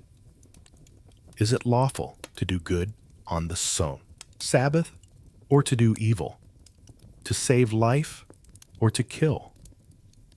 This question deliberately equates the refusal to heal with the active participation in harm, forcing a radical reinterpretation of the commandment. The scribes' silence in response to this question was deafening. They understood the tension perfectly. Their rules were designed to preserve the external, visible form of the Sabbath, a form that created a tangible space for God's presence. Jesus' actions, however, demanded that the spirit of the law, compassion, kindness, and the inherent value of human life must always take precedence over the legal mechanism designed to protect it. Healing a withered hand, a chronic condition, was an act of constructive completion, a form of building, and therefore forbidden. By performing the act instantaneously and without physical labor, Jesus highlighted the absurdity of a law that valued the pause in labor over the alleviation of suffering. The profound conflict of this moment lay in the definition of labor. Was the labor defined by the effort expended or by the intent of restoring the human body to its intended perfection? If the doctor's work was forbidden, then Jesus' instantaneous command should have been permissible, as it required no physical toil. But the scribes understood that the result, the restoration of the body, was the true destructive act to the Sabbath's principle of cessation. It signaled that man's power to change the world, or at least the body, had not ceased. The enduring lesson of this complex rule is the prioritization of moral law. It establishes that while the Sabbath is a day for complete cessation of creative, world-ordering labors, it can never be used as a moral shield to justify cruelty, indifference, or unnecessary pain. The question of life and mercy overrides all other legal constraints. This fundamental shift in focus, from the body's pain to the moral economy of the day, naturally transitions to the realm of commercial interaction, where the law seeks to impose a similar ethical stillness. If the body is freed from suffering, then the mind must be freed from covetousness. Having wrestled with the moral tension of healing, your mind now turns to the week's most persistent, corrosive force: commerce. The Sabbath law establishes an absolute, uncompromising stillness upon the marketplace, governing all interactions that involve profit, exchange, or the measurement of goods. This is enforced through the comprehensive prohibition of buying and selling, and the specific rules against taking a measure, me-mated, or weighing, shokel. Imagine the inconvenience of realizing halfway through your Sabbath meal that you forgot to buy a specific, crucial spice needed for your pre-prepared stew, or that you urgently need a small piece of cloth to mend a tear that was already there before sundown. Your neighbor, a merchant, has the spice. The trade would take mere seconds, a quick exchange of a small coin for the necessary goods. Yet, this simple transaction is absolutely forbidden. Your money bag must remain sealed, and the neighbor's shop door must remain locked. The closure of the marketplace is one of the most visible and transformative realities of the Sabbath. It is not just about the refusal to sell, but the refusal to engage in any act that facilitates trade. This includes examining goods with the intent to purchase later, discussing prices, or even accepting a payment for a debt owed from the previous week. The money must remain untouched, its power neutralized for one day. The law specifically targets the acts of me-mated, measuring, and shokel, weighing, because these are the core labors of commercial finalization. To measure grain, to weigh silver, or to count out fabric is to engage in the specific analytical work of defining value and finalizing a transaction. These are the last precise steps before money changes hands. By forbidding them, the law ensures that the entire process of commerce, from negotiation to delivery, is suspended.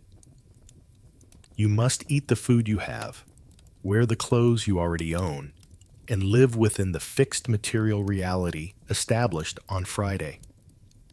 The reason for this radical cessation of commerce is absolute: to remove profit, covetousness, and the week's relentless economic pressure from the holy day.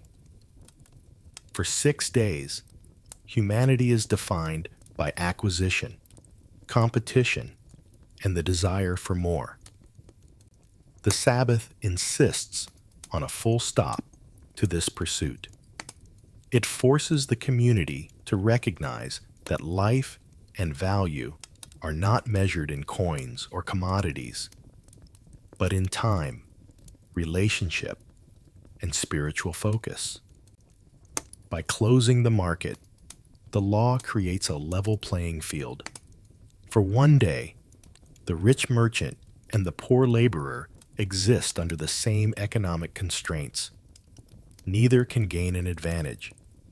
This prohibition acts as a powerful moral safeguard. If selling were permitted, the temptation for profit would quickly erode the focus of the day.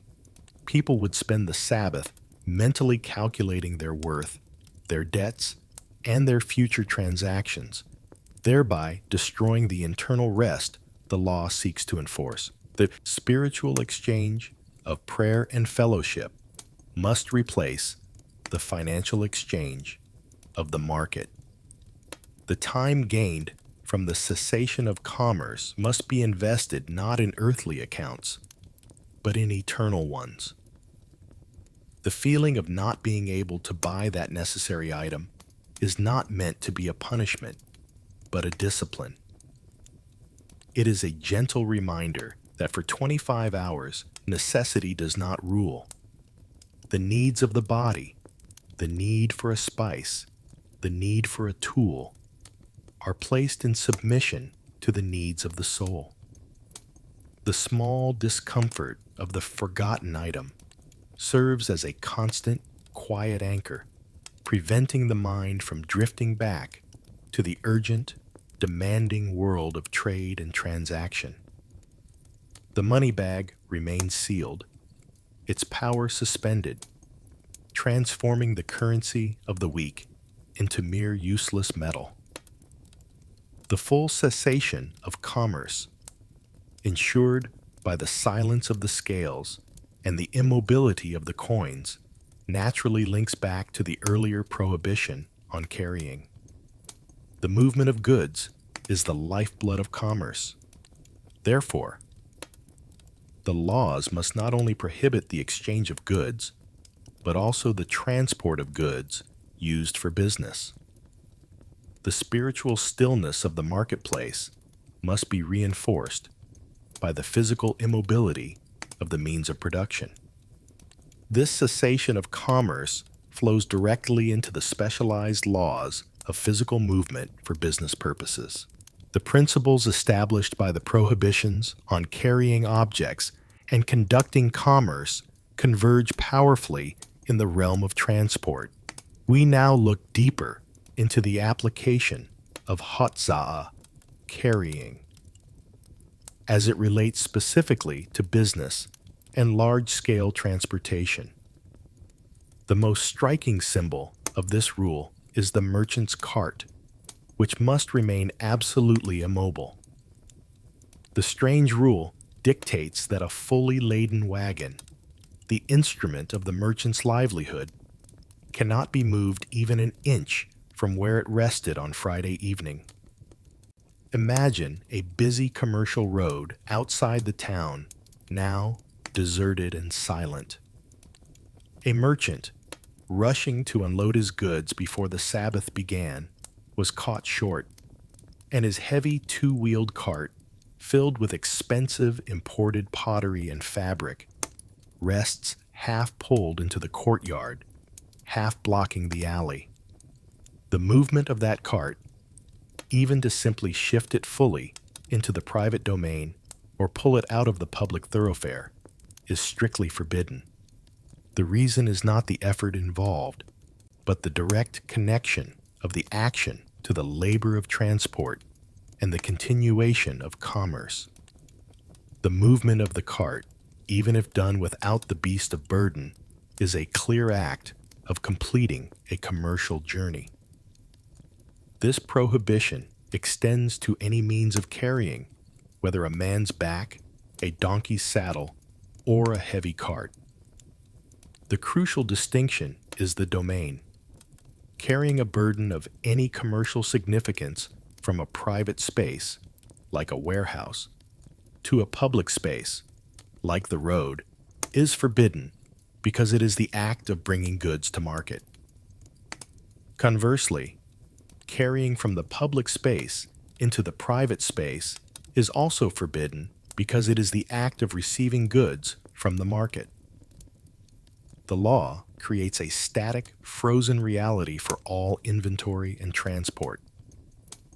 This is where the ingenious legal workaround of the ERUV becomes most relevant to daily life. As discussed earlier, an ERUV is a symbolic, often barely visible perimeter created by connecting poles with a wire, enclosing a whole neighborhood or town. This legal fiction transforms the entire area into one single, large communal private domain. Once the ERUV is established, the movement of the merchant's cart from one side of the street to the other, or carrying a key to a neighbor, becomes permissible because the street is no longer legally classified as a public domain in the strict sense. The goods never leave the collective private space. However, the existence of the ERUV does not undermine the spirit of the law. It simply shifts the focus from the physical boundary to the shared communal agreement. Even within the Eruv, all buying and selling and all acts of weighing or measuring remain strictly forbidden. The carts may be moved out of the way, but they cannot be unloaded for the purpose of trade. The rule forces a day of immobility for all business enterprises, ensuring that the relentless logistics of the commercial world are paused. The deeper intention behind this rule is to establish a social and spiritual freedom from the pressures of distribution and logistics. In the ancient world, transportation was a constant, exhausting labor, requiring foresight and physical strain. By silencing the wheels of the merchant's cart and immobilizing the burdens, the law frees the entire logistic network, the teamsters, the laborers, the haulers, to rest. It ensures that the market does not merely close, it freezes in time, waiting patiently for the Sabbath to pass. The feeling of seeing the stalled cart is a powerful visual sermon. It is a monumental expression of the fact that the entire commercial infrastructure of the world has submitted to the command of rest. The Sabbath does not merely affect the actions of the individual. It commands the very tools and instruments of their livelihood to cease their function. The cart, laden with the ambition and wealth of the weak, sits still, waiting for the hour of rest to conclude. This enforced immobility and suspension of commercial movement, which prevents both the construction of new goods and the transportation of existing ones, naturally leads to the opposite labor. If you cannot build or move, can you destroy? The pause in the cycle of creative transport must be mirrored by a pause in the cycle of decay and renewal. We now transition to the prohibition of tearing down, completing the circle of constructive and destructive labors. The vast array of forbidden labors has thus far focused on creation, construction, and transformation. The positive acts of making the world better or more profitable. Now, we confront the necessary opposite, the prohibition of soter, tearing down, or demolition. This strange rule insists that the Sabbath is not a day for renovation or destruction, but for preservation and acceptance of the world as it is. Imagine a rickety, dilapidated shed in your courtyard, a structure you know needs to be demolished to clear space for a new project. Or perhaps an old stone wall has fallen into dangerous disrepair, and the safest thing to do is to tear it down and stack the stones for future reuse. The impulse is to perform the necessary preparatory work of demolition on the Sabbath, clearing the way for Monday's rebuilding project. Yet, the law strictly forbids this act of tearing down. The prohibition of soter is directly linked to the labor of bone, building. Just as the tabernacle's parts were constructed, they were also disassembled for transport. Thus, the purposeful tearing down of any structure, even one that is unwanted or in ruins, is considered a forbidden labor. It is forbidden because the intent of the demolition is always constructive. You tear down the old to build the new, or you dismantle the structure to reuse the valuable materials. Therefore, the destruction is not merely an ending, but the first step of a new creative cycle. The consequence is a required suspension of the cycle of decay and renewal. You must look at the rickety shed, the dangerous wall, and the pile of old, reusable material, and you must tolerate their existence for the full 25 hours.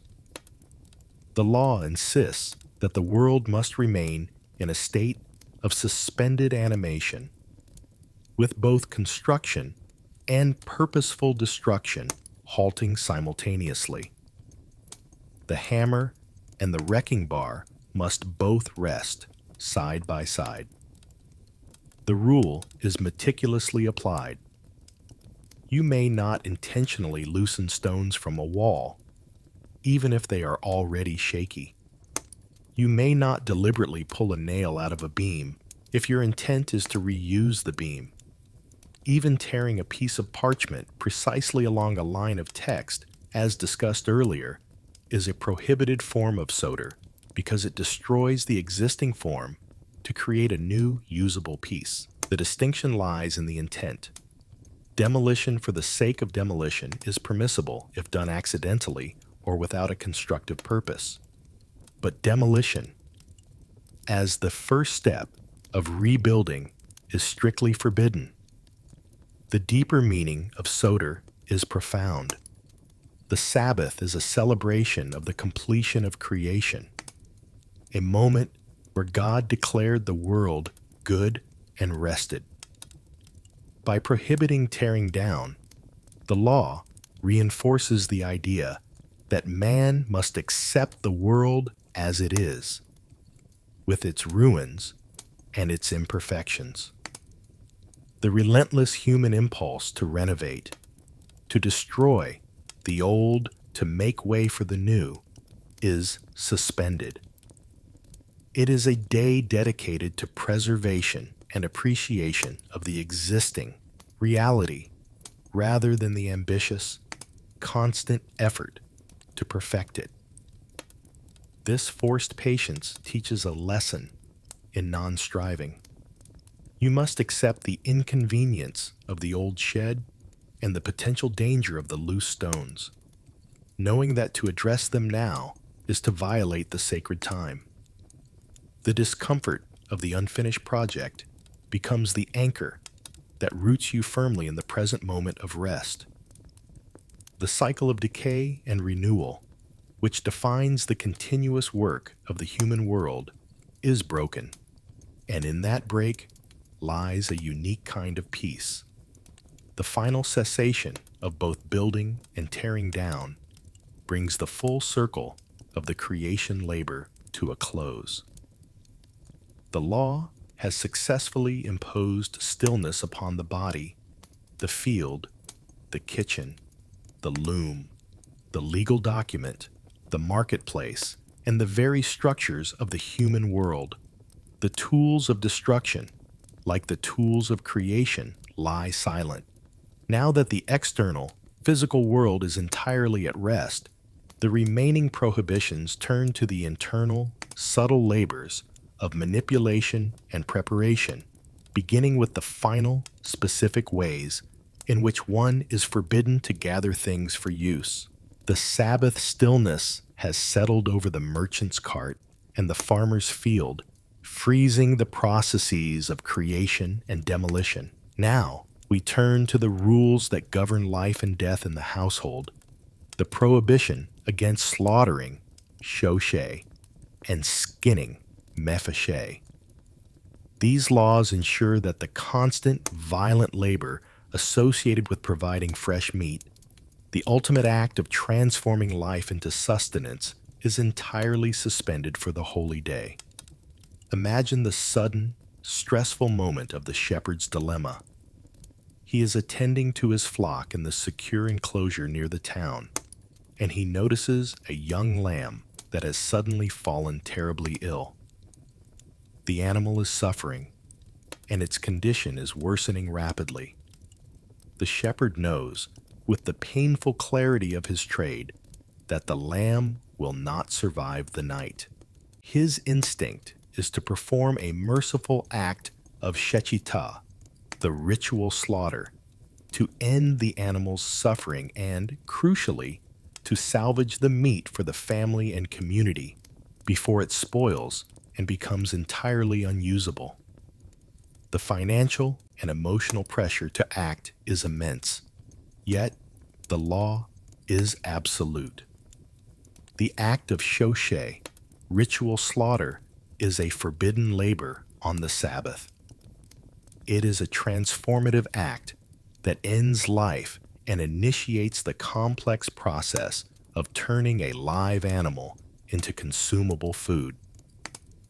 This act is derived from the labor of preparing the animal sacrifices for the tabernacle. Therefore, the shepherd's knife must remain idle, resting in its sheath. The life of the animal, even its suffering life, is allowed to run its course without human intervention, unless the immediate action is necessary to save a human life. Following immediately is the prohibition of mephashe, or skinning. If, hypothetically, an animal died naturally on the Sabbath and was not ritually slaughtered, making its meat unusable, the act of stripping the hide is still forbidden. Skinning is considered a preparatory labor for creating clothing or parchment, falling under the core labor of the textile industry. It transforms a natural raw material, the hide, into a usable commodity. The law insists that the animal's body, whether alive or recently deceased, must remain untouched by the productive, transforming hand of man. The consequence is a day devoid of fresh meat preparation. The community must rely entirely on meat that was slaughtered, skinned, and cooked before the Sabbath began.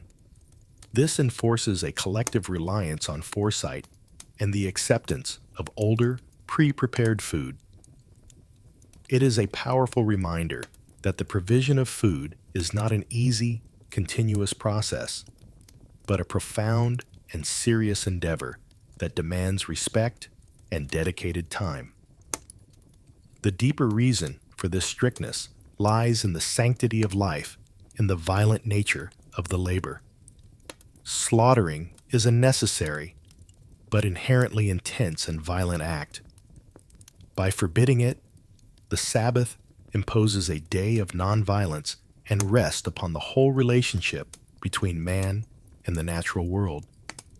It ensures that no member of the community is engaged in the messy, high-stakes labor of taking a life for profit or sustenance. The day is reserved for the celebration of existence, not the processes of its termination. The shepherd must stand by and watch, submitting his will to the greater command of rest, trusting that the life he saves in time is more important than the meal he loses in the present. This rule also protects the moral atmosphere of the day. If slaughtering were permitted, the commotion, the blood, and the inevitable commercial implications would instantly desecrate the stillness. The Sabbath requires an atmosphere of purity and peace, and the sound of the killing floor is the very opposite of that required sanctity. The shepherd's idle knife becomes a symbol of this imposed peace. This cessation of all violent and primary food preparation now transitions to the next stage of food processing. Having forbidden the transformation of life into meat, the law turns to the transformation of raw vegetation into prepared food staples. The silence of the shepherd's enclosure now moves to the rhythmic, noisy silence of the millhouse, leading us to the rules of grinding and sifting grain. From the silence of the shepherd's knife, we now move to the industrial silence of the mill, confronting the primary labor involved in preparing the staple of ancient life, bread. This section of the law deals with the prohibition of grinding, token, and sifting, meraked, grain. These rules ensure that the noisy, dust-filled, strenuous work of converting raw material into usable food components is entirely suspended, leaving the community to rely solely on flour that was prepared before the Sabbath began. Imagine the simple, yet profound, domestic crisis. You realize that the fresh bread you plan to bake for the afternoon meal is impossible because you lack freshly milled flour. Perhaps the pre-Sabbath rush meant the grinding stones were used to capacity, or perhaps you misjudged the amount needed. Your hand instinctively reaches for the small, heavy millstones, the domestic version of the great industrial mill, to grind a small amount of grain for immediate use. The law strictly forbids this act of token or grinding. The prohibition covers not just the use of large, animal-powered millstones, but even the use of a small mortar and pestle to crush pepper, herbs, or salt with the intent of creating a usable powder. Grinding is the first essential step in transforming raw, inedible grain into food. A constructive labor derived from the process of preparing the showbread for the tabernacle. The sound of the millstones, the constant rhythmic scraping and crushing, is one of the most defining and inescapable sounds of the ancient working week. The law insists that this sound must be silenced. Following grinding is the labor of meraked, or sifting. Once the grain is crushed, it must be carefully sifted through a sieve or screen to separate the coarse bran and husks from the fine, usable flour. This act of purification and refinement is also strictly forbidden. Sifting is a preparatory labor that ensures the finished product is of high quality, and it is a distinct, necessary step in the food production process. To sift grain on the Sabbath is to engage in the work of processing raw material into its final food components. The consequence is a required acceptance of the prepared state of things. If you have no flour, you bake no bread. If you have only coarse flour, you must use it as it is. You cannot refine it further. This forces the entire community to observe a radical pause on the industrial process of food creation. The Sabbath is not a day for processing, but for consuming. The hard, dusty, heavy work of the miller is given a complete and necessary rest. The deeper reason for this rule is economic and ethical. The mill was often a central point of labor and commerce, demanding constant physical effort. By silencing the millstones, the law ensures that the most basic and vital economic engine of the community is stopped, securing rest for the laborers and enforcing a reliance on the collective foresight of the community. The Sabbath becomes a day of grace, where the energy expended during the week is gratefully consumed, and no new effort is permitted to satisfy immediate needs. The silence of the mill house, replacing the incessant sound of the grinding stone, is a profound expression of communal rest. It symbolizes the victory of time over task, forcing man to release the most basic tools of his subsistence. You leave the untouched millstones, accepting the constraint, and realize that the limitation placed on flour preparation extends to all other food and drink. The processing of staples is forbidden.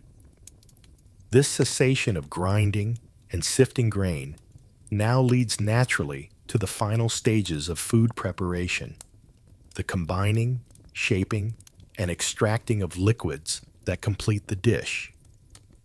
If you cannot grind the flour, can you at least knead the dough? If you cannot crush the herbs, can you squeeze the grapes? The rules of the miller's stone transition to the rules of the vintner's press, defining the final boundaries of food production. The journey through food preparation culminates now in the final transformative steps: the creation of dough and the extraction of juice. We examine the prohibitions of kneading, lash, and squeezing, sochet. These rules are aimed squarely at the last stages of food and drink production, ensuring that the Sabbath is purely a day of consumption and enjoyment of what is, not the continuation of production. The law carefully separates the sacred time from the meticulous, defining actions that turn raw ingredients into finished staples. Imagine the final step in making bread. The flour is ready, the water mixed, and now the sticky, disparate ingredients must be vigorously worked together to form cohesive dough. The act of lash or kneading is forbidden. This is a clear, constructive labor, the transformation of loose, separate ingredients into a single, structured substance ready for baking. It is directly derived from the labor of preparing the dough for the showbread in the temple, a foundational act of food creation. Even if you were to mix a small, thick batter, something firmer than a thin liquid, like a very heavy porridge, you would be in violation of the rule. The law insists that all kneading, shaping, and combining of ingredients into a new cohesive form must be finished by Friday. The hands must not be used in the vigorous, sustained manipulation required to produce a finished, structured foodstuff. The rule is rooted in the fear that if one stage of production is allowed, the entire process will follow. If you can knead the dough, then why not mill a small amount of flour just before? If you can mix and shape, then the entire industrial cycle of the bakery is potentially reintroduced. By forbidding the specific action of lash, the law draws an unambiguous line. The Sabbath table is a place of consumption, not a continuation of the kitchen's production line.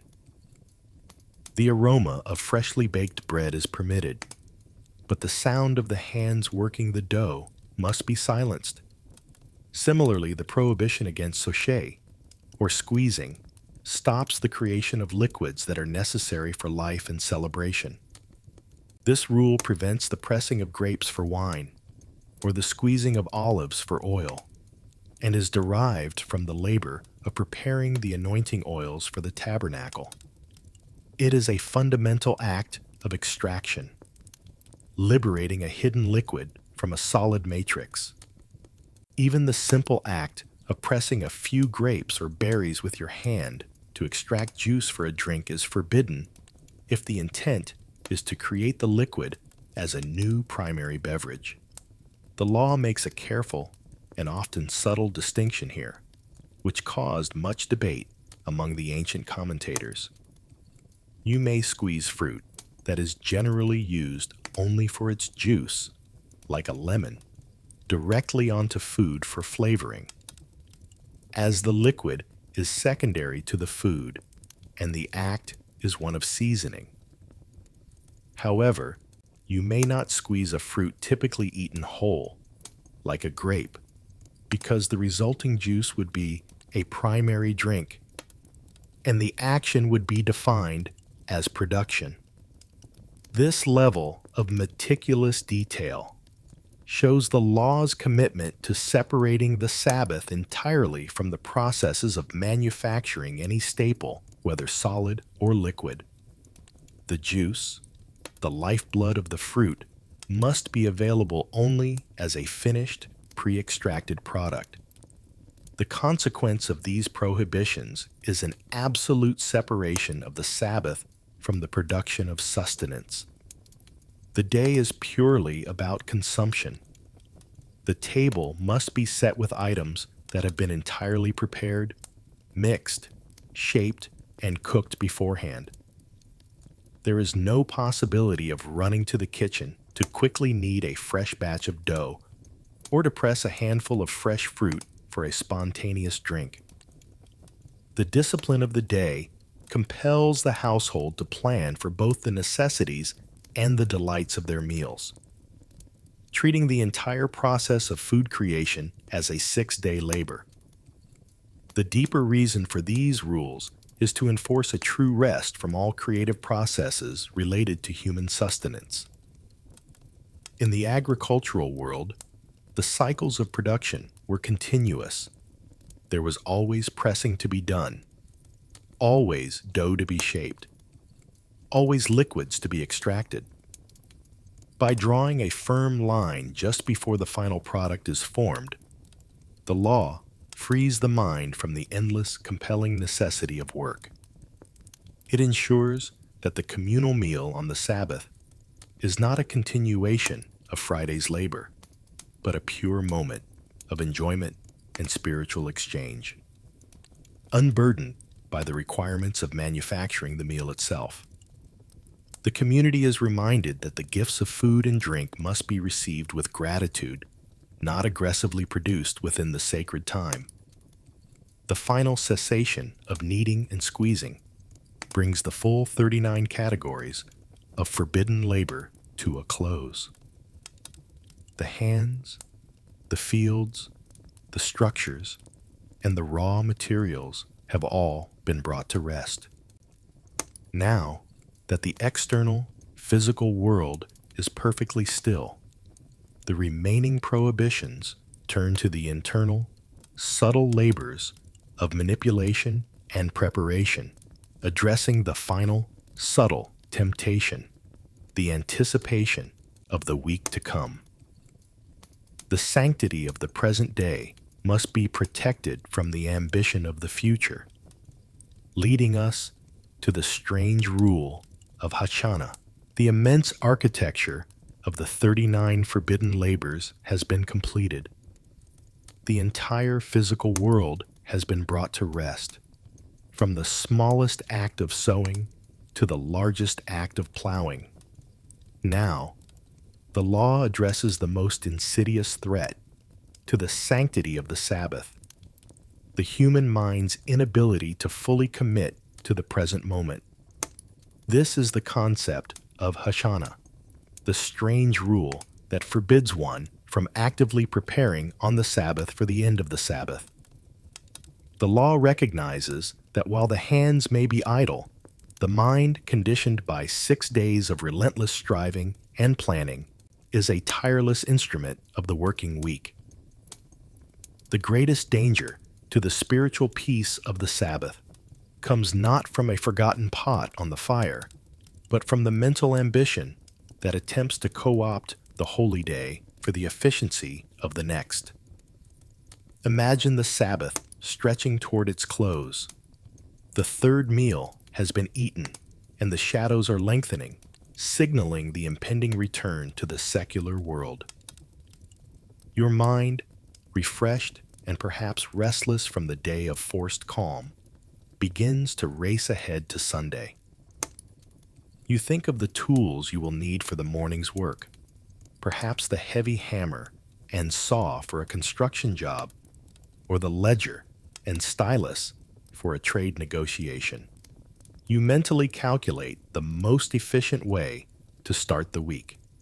Your impulse is to use the quiet moments before sundown to gather these tools, lay out your freshest work clothes, or make a small pile of materials near the door, thereby organizing your seamless, effective entry back into the working week.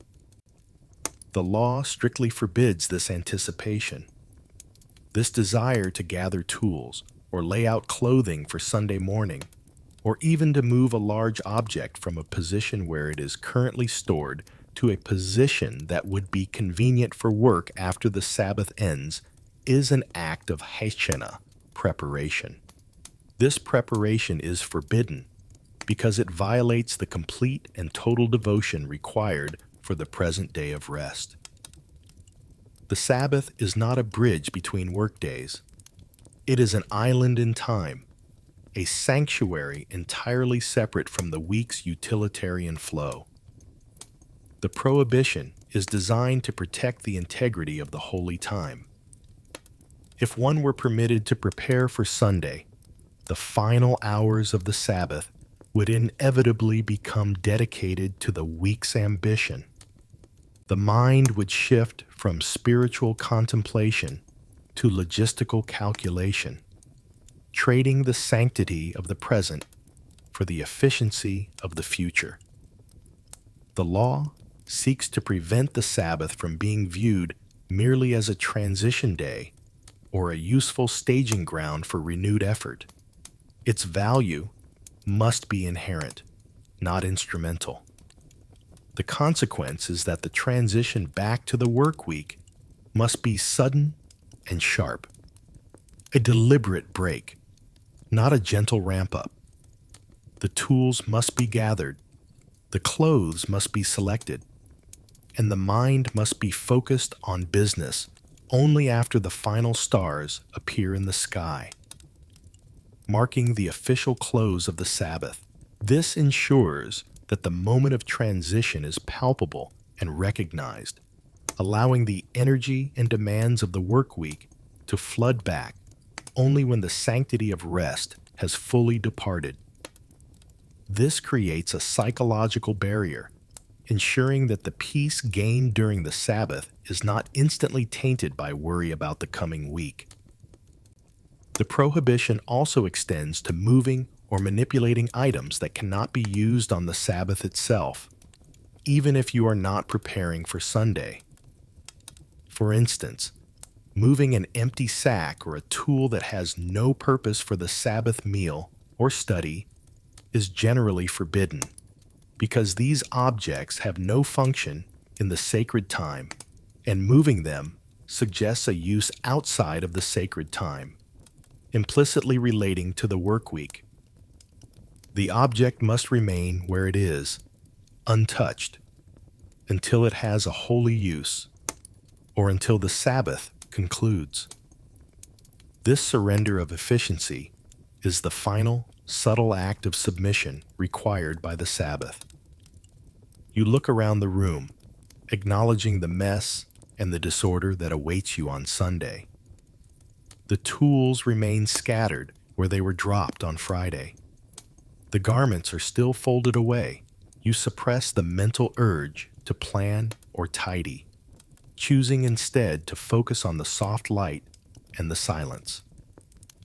The discipline demands that you savor the lingering atmosphere of rest, accepting the small inconvenience of a slightly less organized Monday morning as the price of a truly dedicated Sabbath. The Sabbath is now complete. The sun is sinking below the horizon, and the final moments of stillness are upon the community. The law, having imposed its intricate, life-altering discipline upon every aspect of human existence, physical, intellectual, and economic, now prepares to release its hold. The full cessation of labor, from the first act of building to the final act of preparation, has been observed, allowing the energy and ambition of the work week to return, but with the hope that the deep rest and moral clarity of the holy day will inform the 6 days that follow. The entire world, refreshed and reorganized by rest, is ready to turn again. The meticulous examination of the Sabbath's creative prohibitions now reaches a point of almost microscopic detail, focusing on the small, precise acts of joining and severing materials. This is the prohibition of knotting, kosher, and unknotting, ma'atir. This is often cited as one of the most famously esoteric of the Sabbath rules, yet it is profoundly rooted in the ancient world of skilled craftsmanship and utility. Imagine the artisan in his workshop, whose work often involves the complex, permanent joining of materials. Perhaps he is a weaver, preparing his loom by tying thousands of warped threads together into a single, strong cord, or a fisherman patiently crafting a net that requires complex, durable knots to hold the catch. The act of kosher, or knotting, is forbidden because it is considered a constructive labor, the creation of a new, durable connection between two separate objects. It is an act of finality and skilled permanence, derived from the labor of tying the ropes and securing the curtains of the tabernacle. The key to this strange rule lies in the distinction between a temporary knot and a permanent one. A simple bow, like that used to tie one's sandal or the belt around a tunic, is permissible. This is because a bow is inherently temporary, made to be easily undone and serving only a momentary function. It is not an act of skilled craftsmanship designed for lasting utility. However, a permanent knot, a sailor's knot, a hangman's knot, or a surgeon's knot that is intended to remain in place for 24 hours or more is absolutely forbidden. To tie such a knot is to perform a constructive, skilled labor that alters the state of the material with lasting effect. Conversely, the prohibition of matir, or unknotting, is equally strict. If a forbidden, permanent knot were somehow tied, or if an existing utility knot needs to be undone, the act of untying it is forbidden. This is a destructive labor, similar to tearing down, where the act of severance is the first step toward a new constructive use, or it is forbidden because the level of skill required to undo a complex, tight knot is itself a form of specialized, non-Sabbath effort. To unpick the complex knots of a fishing net, for example, requires painstaking labor that is the very opposite of rest. The consequence is a required acceptance of the current configuration of the world. All objects and materials must remain in their existing state of attachment or separation. The craftsman cannot finalize his work by securing the last knot on a finished product, and he cannot dismantle an old net to reuse the twine. This rule stops the final, meticulous work of craftsmen and sailors, symbolizing a complete cessation of all purposeful, skilled construction, even at the smallest scale.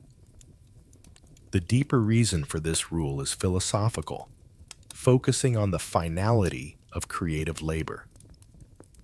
Tying a permanent knot represents the moment of completion, the final joining that prepares an object for its dedicated use.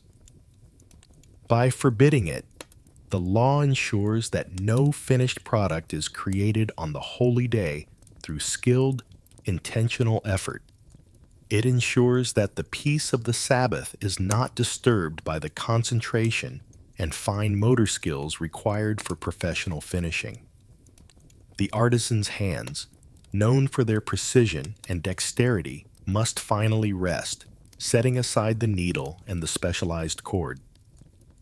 This focus on small, precise acts of creation and finality is a crucial element of the Sabbath's discipline. It moves the concept of labor away from mere physical exertion and toward intentional, skilled transformation. The farmer's work is silenced, but so too is the delicate intellectual work of the craftsman.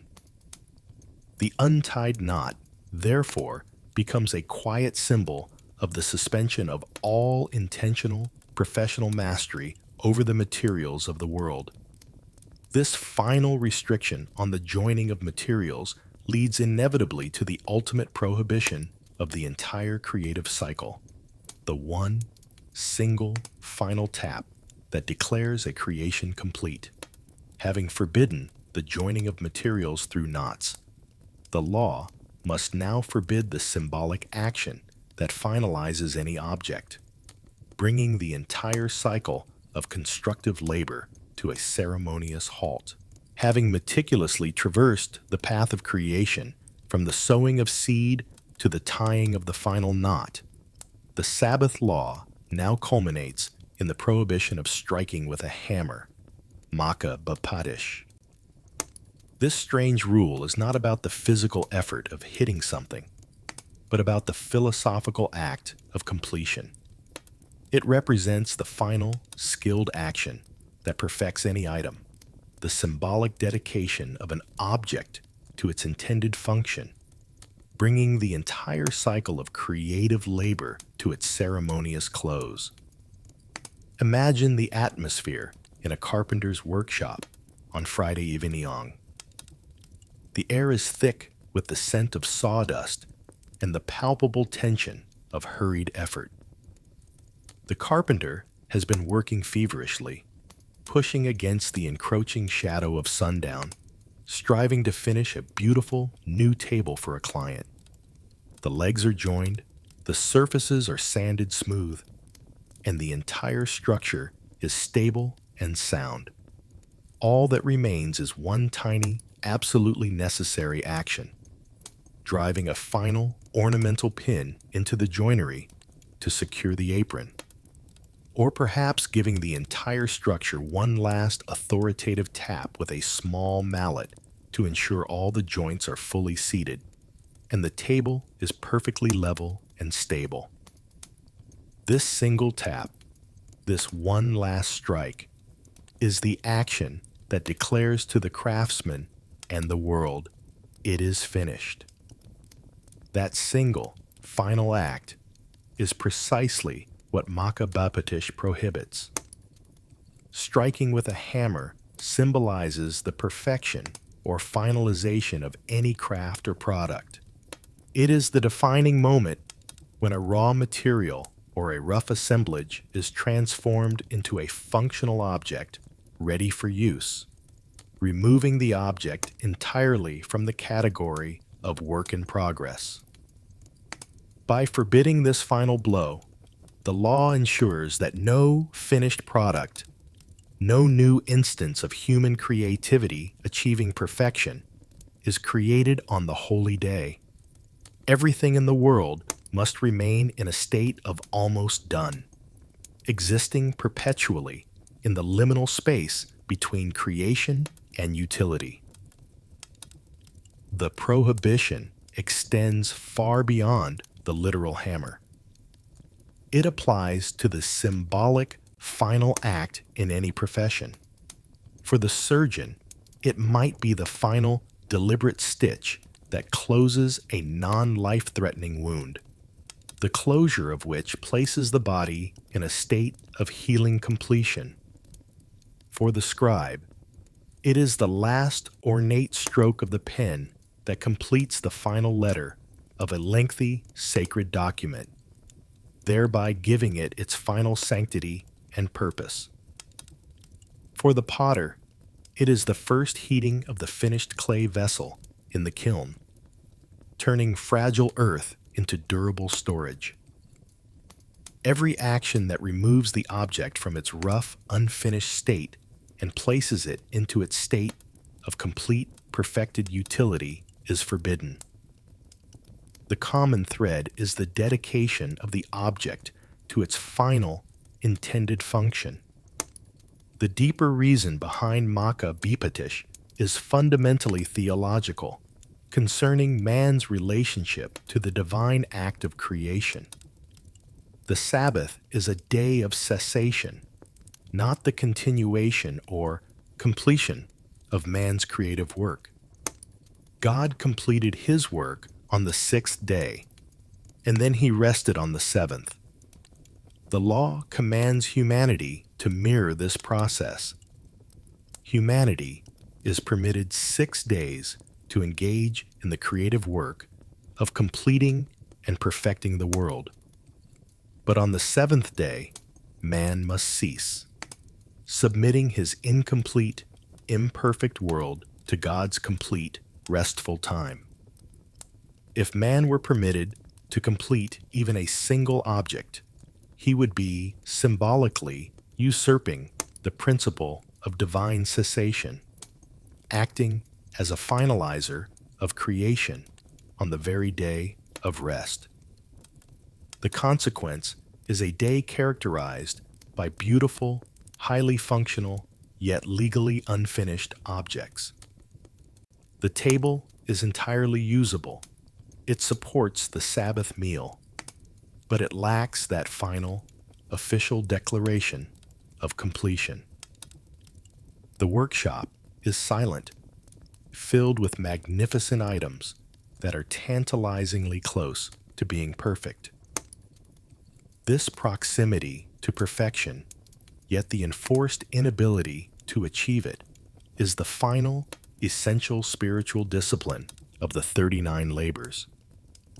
It teaches patience, the willingness to leave things incomplete, and the crucial act of surrendering the need for absolute mastery and closure to the demands of a higher law. This final prohibition, the striking of the hammer, brings the long, arduous list of forbidden labors to a definitive, profound end. The entire structure of the work week, from the initial planning stages to the final act of construction, is silenced. The world has been successfully frozen in its midweek state, perfectly imperfect. With the cessation of all these prohibitions, the focus of the Sabbath shifts entirely from the don'ts to the essential do's, from the legal constraints to the profound mandatory delight that these constraints were solely designed to protect. The air is different now. The immense weight of the 39 prohibitions, the complex legal scaffolding that suspended the entire working world, has been fully explored and understood. Yet, the Sabbath is not a day of austerity, fear, or misery. Quite the opposite. This chapter shifts tone dramatically. moving from the legalistic don'ts to the essential, life-affirming do's. The fundamental, mandatory joy known as Oneg Shabbat, Sabbath delight. The strangest rule of the Sabbath is that you must be joyful and feast. It is not an option. It is a spiritual obligation. The paradox is profound. This day of intense legal restriction is simultaneously the most luxurious, comfortable, and indulgent day of the week. The law requires the community to eat 3 meals, each more elaborate and plentiful than any meal eaten during the work week. The family must wear their finest clothing, engage in pleasant conversation, and seek every means of elevating the soul through physical comfort and intellectual engagement. The restrictive rules, far from being ends in themselves, were merely the mechanism to create this luxurious space. By forbidding the preparation of food, they mandated the consumption of pre-prepared food, allowing the family to feast without the burden of labor. By forbidding commerce, they freed the mind from financial worry, replacing it with the wealth of fellowship and study. The cessation of work, therefore, was merely the precondition for the commencement of mandated joy.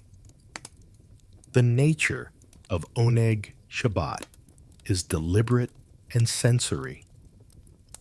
It begins with the Friday evening meal, where the best wine and the most flavorful dishes are served. The food must be hot, kept warm by ingenious methods that avoid the prohibited labor of cooking. The main meal is followed by a second equally important meal on Saturday lunchtime and a smaller final meal in the late afternoon.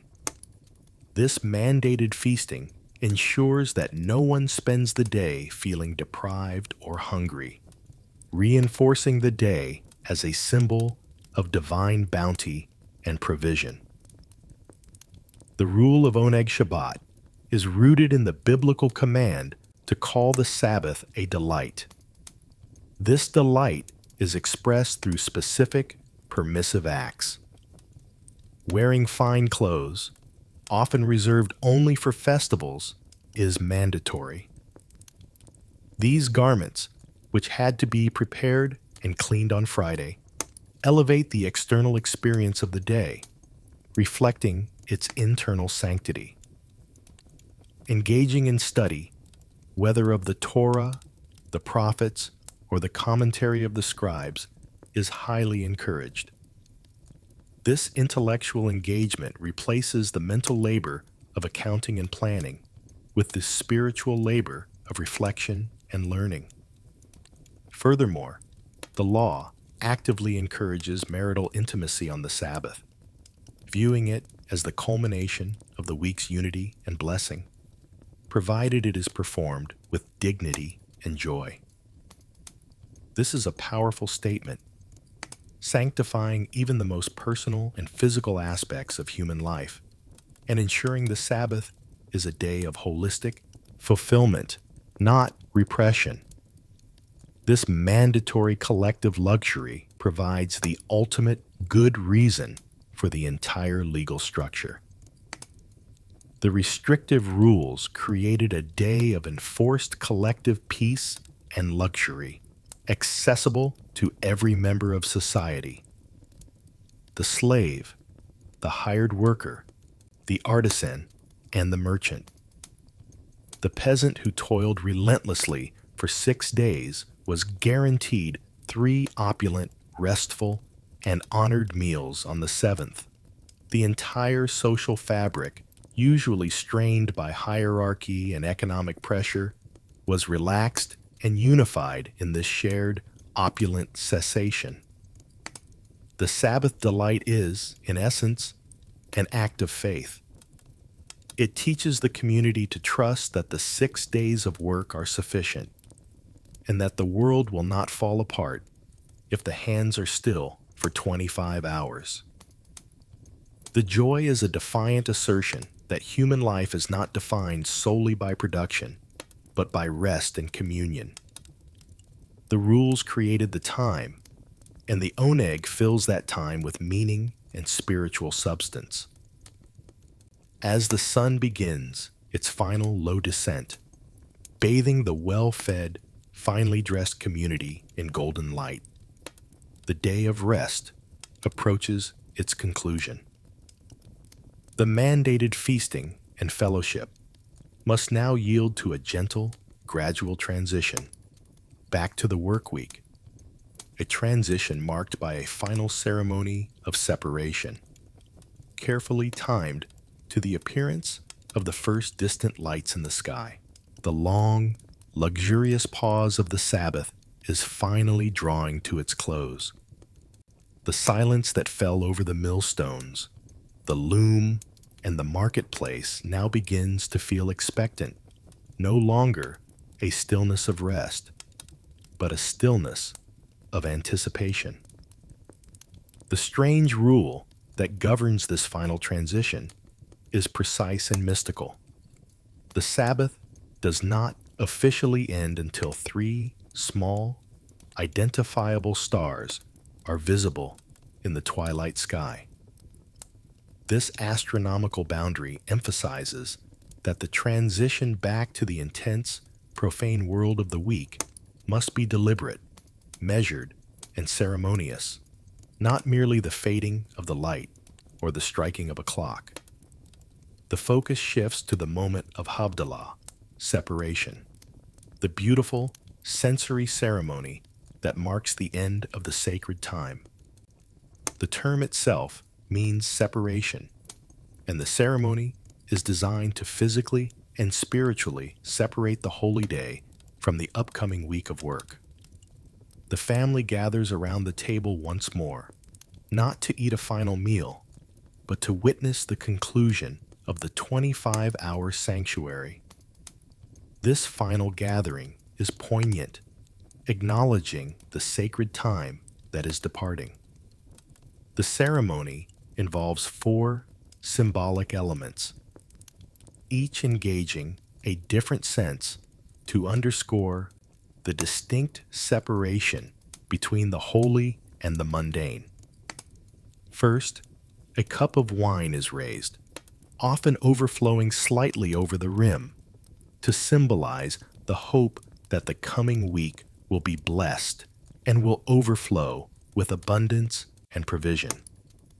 The taste of the wine connects the community back to the joy and feasting that characterize the day of rest, linking the spiritual pleasure of the Sabbath to the material hopes for the week ahead. Second, a spice box, usually containing sweet-smelling cloves, cinnamon, or myrtle branches, is passed around. The sweet aroma is inhaled deeply by everyone present. This is a moment of deep spiritual comfort, a sensory acknowledgement of loss. It is said that an extra holy soul is given to the individual for the Sabbath, and as the day departs, this soul leaves. The sweet scent is inhaled to revive the soul and to ease the sadness of separation, allowing the fragrant memory of the Sabbath to sustain the individual through the harshness and intensity of the 6 working days ahead. Third, a braided candle, typically fashioned with multiple wicks, is lit. This is the first intentional fire of the new week, signifying the return to permitted labor, as firemaking was the very first and most foundational prohibition of the Sabbath. The light of the candle, flickering and strong, represents the illumination of intellect, creativity, and wisdom that will be needed for the week's endeavors. The family examines the flame, looking at the light reflected on the back of their hands and on their fingernails, symbolically internalizing the light and the blessing. acknowledging the return of the power to create and to transform. Finally, a blessing is recited over the elements, formally establishing the separation between the holy and the profane, between light and darkness, between the day of rest and the 6 days of labor.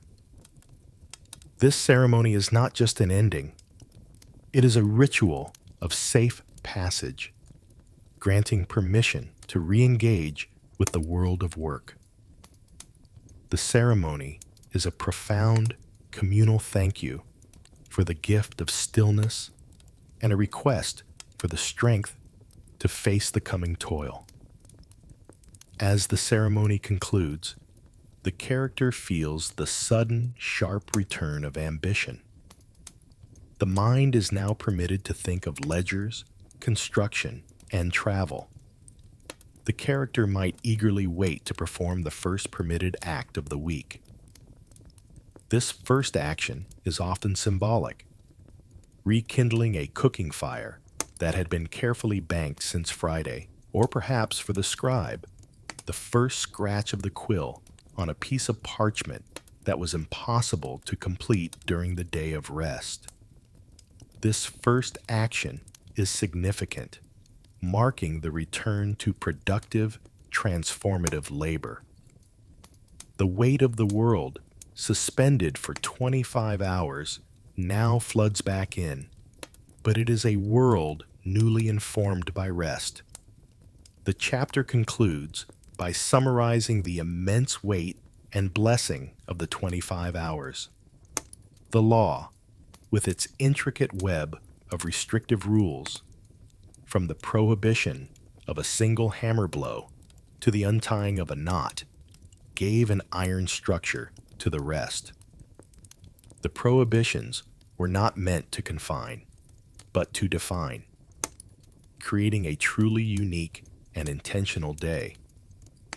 By demanding cessation, the law enforced a social and spiritual pause that ensured true rest for the body, peace for the mind, and equality among all members of the household. The Sabbath is now over, but its lessons of restraint, compassion, and mandated joy travel with the community into the busy, demanding week ahead, a reservoir of peace to be drawn upon during the 6 days of struggle.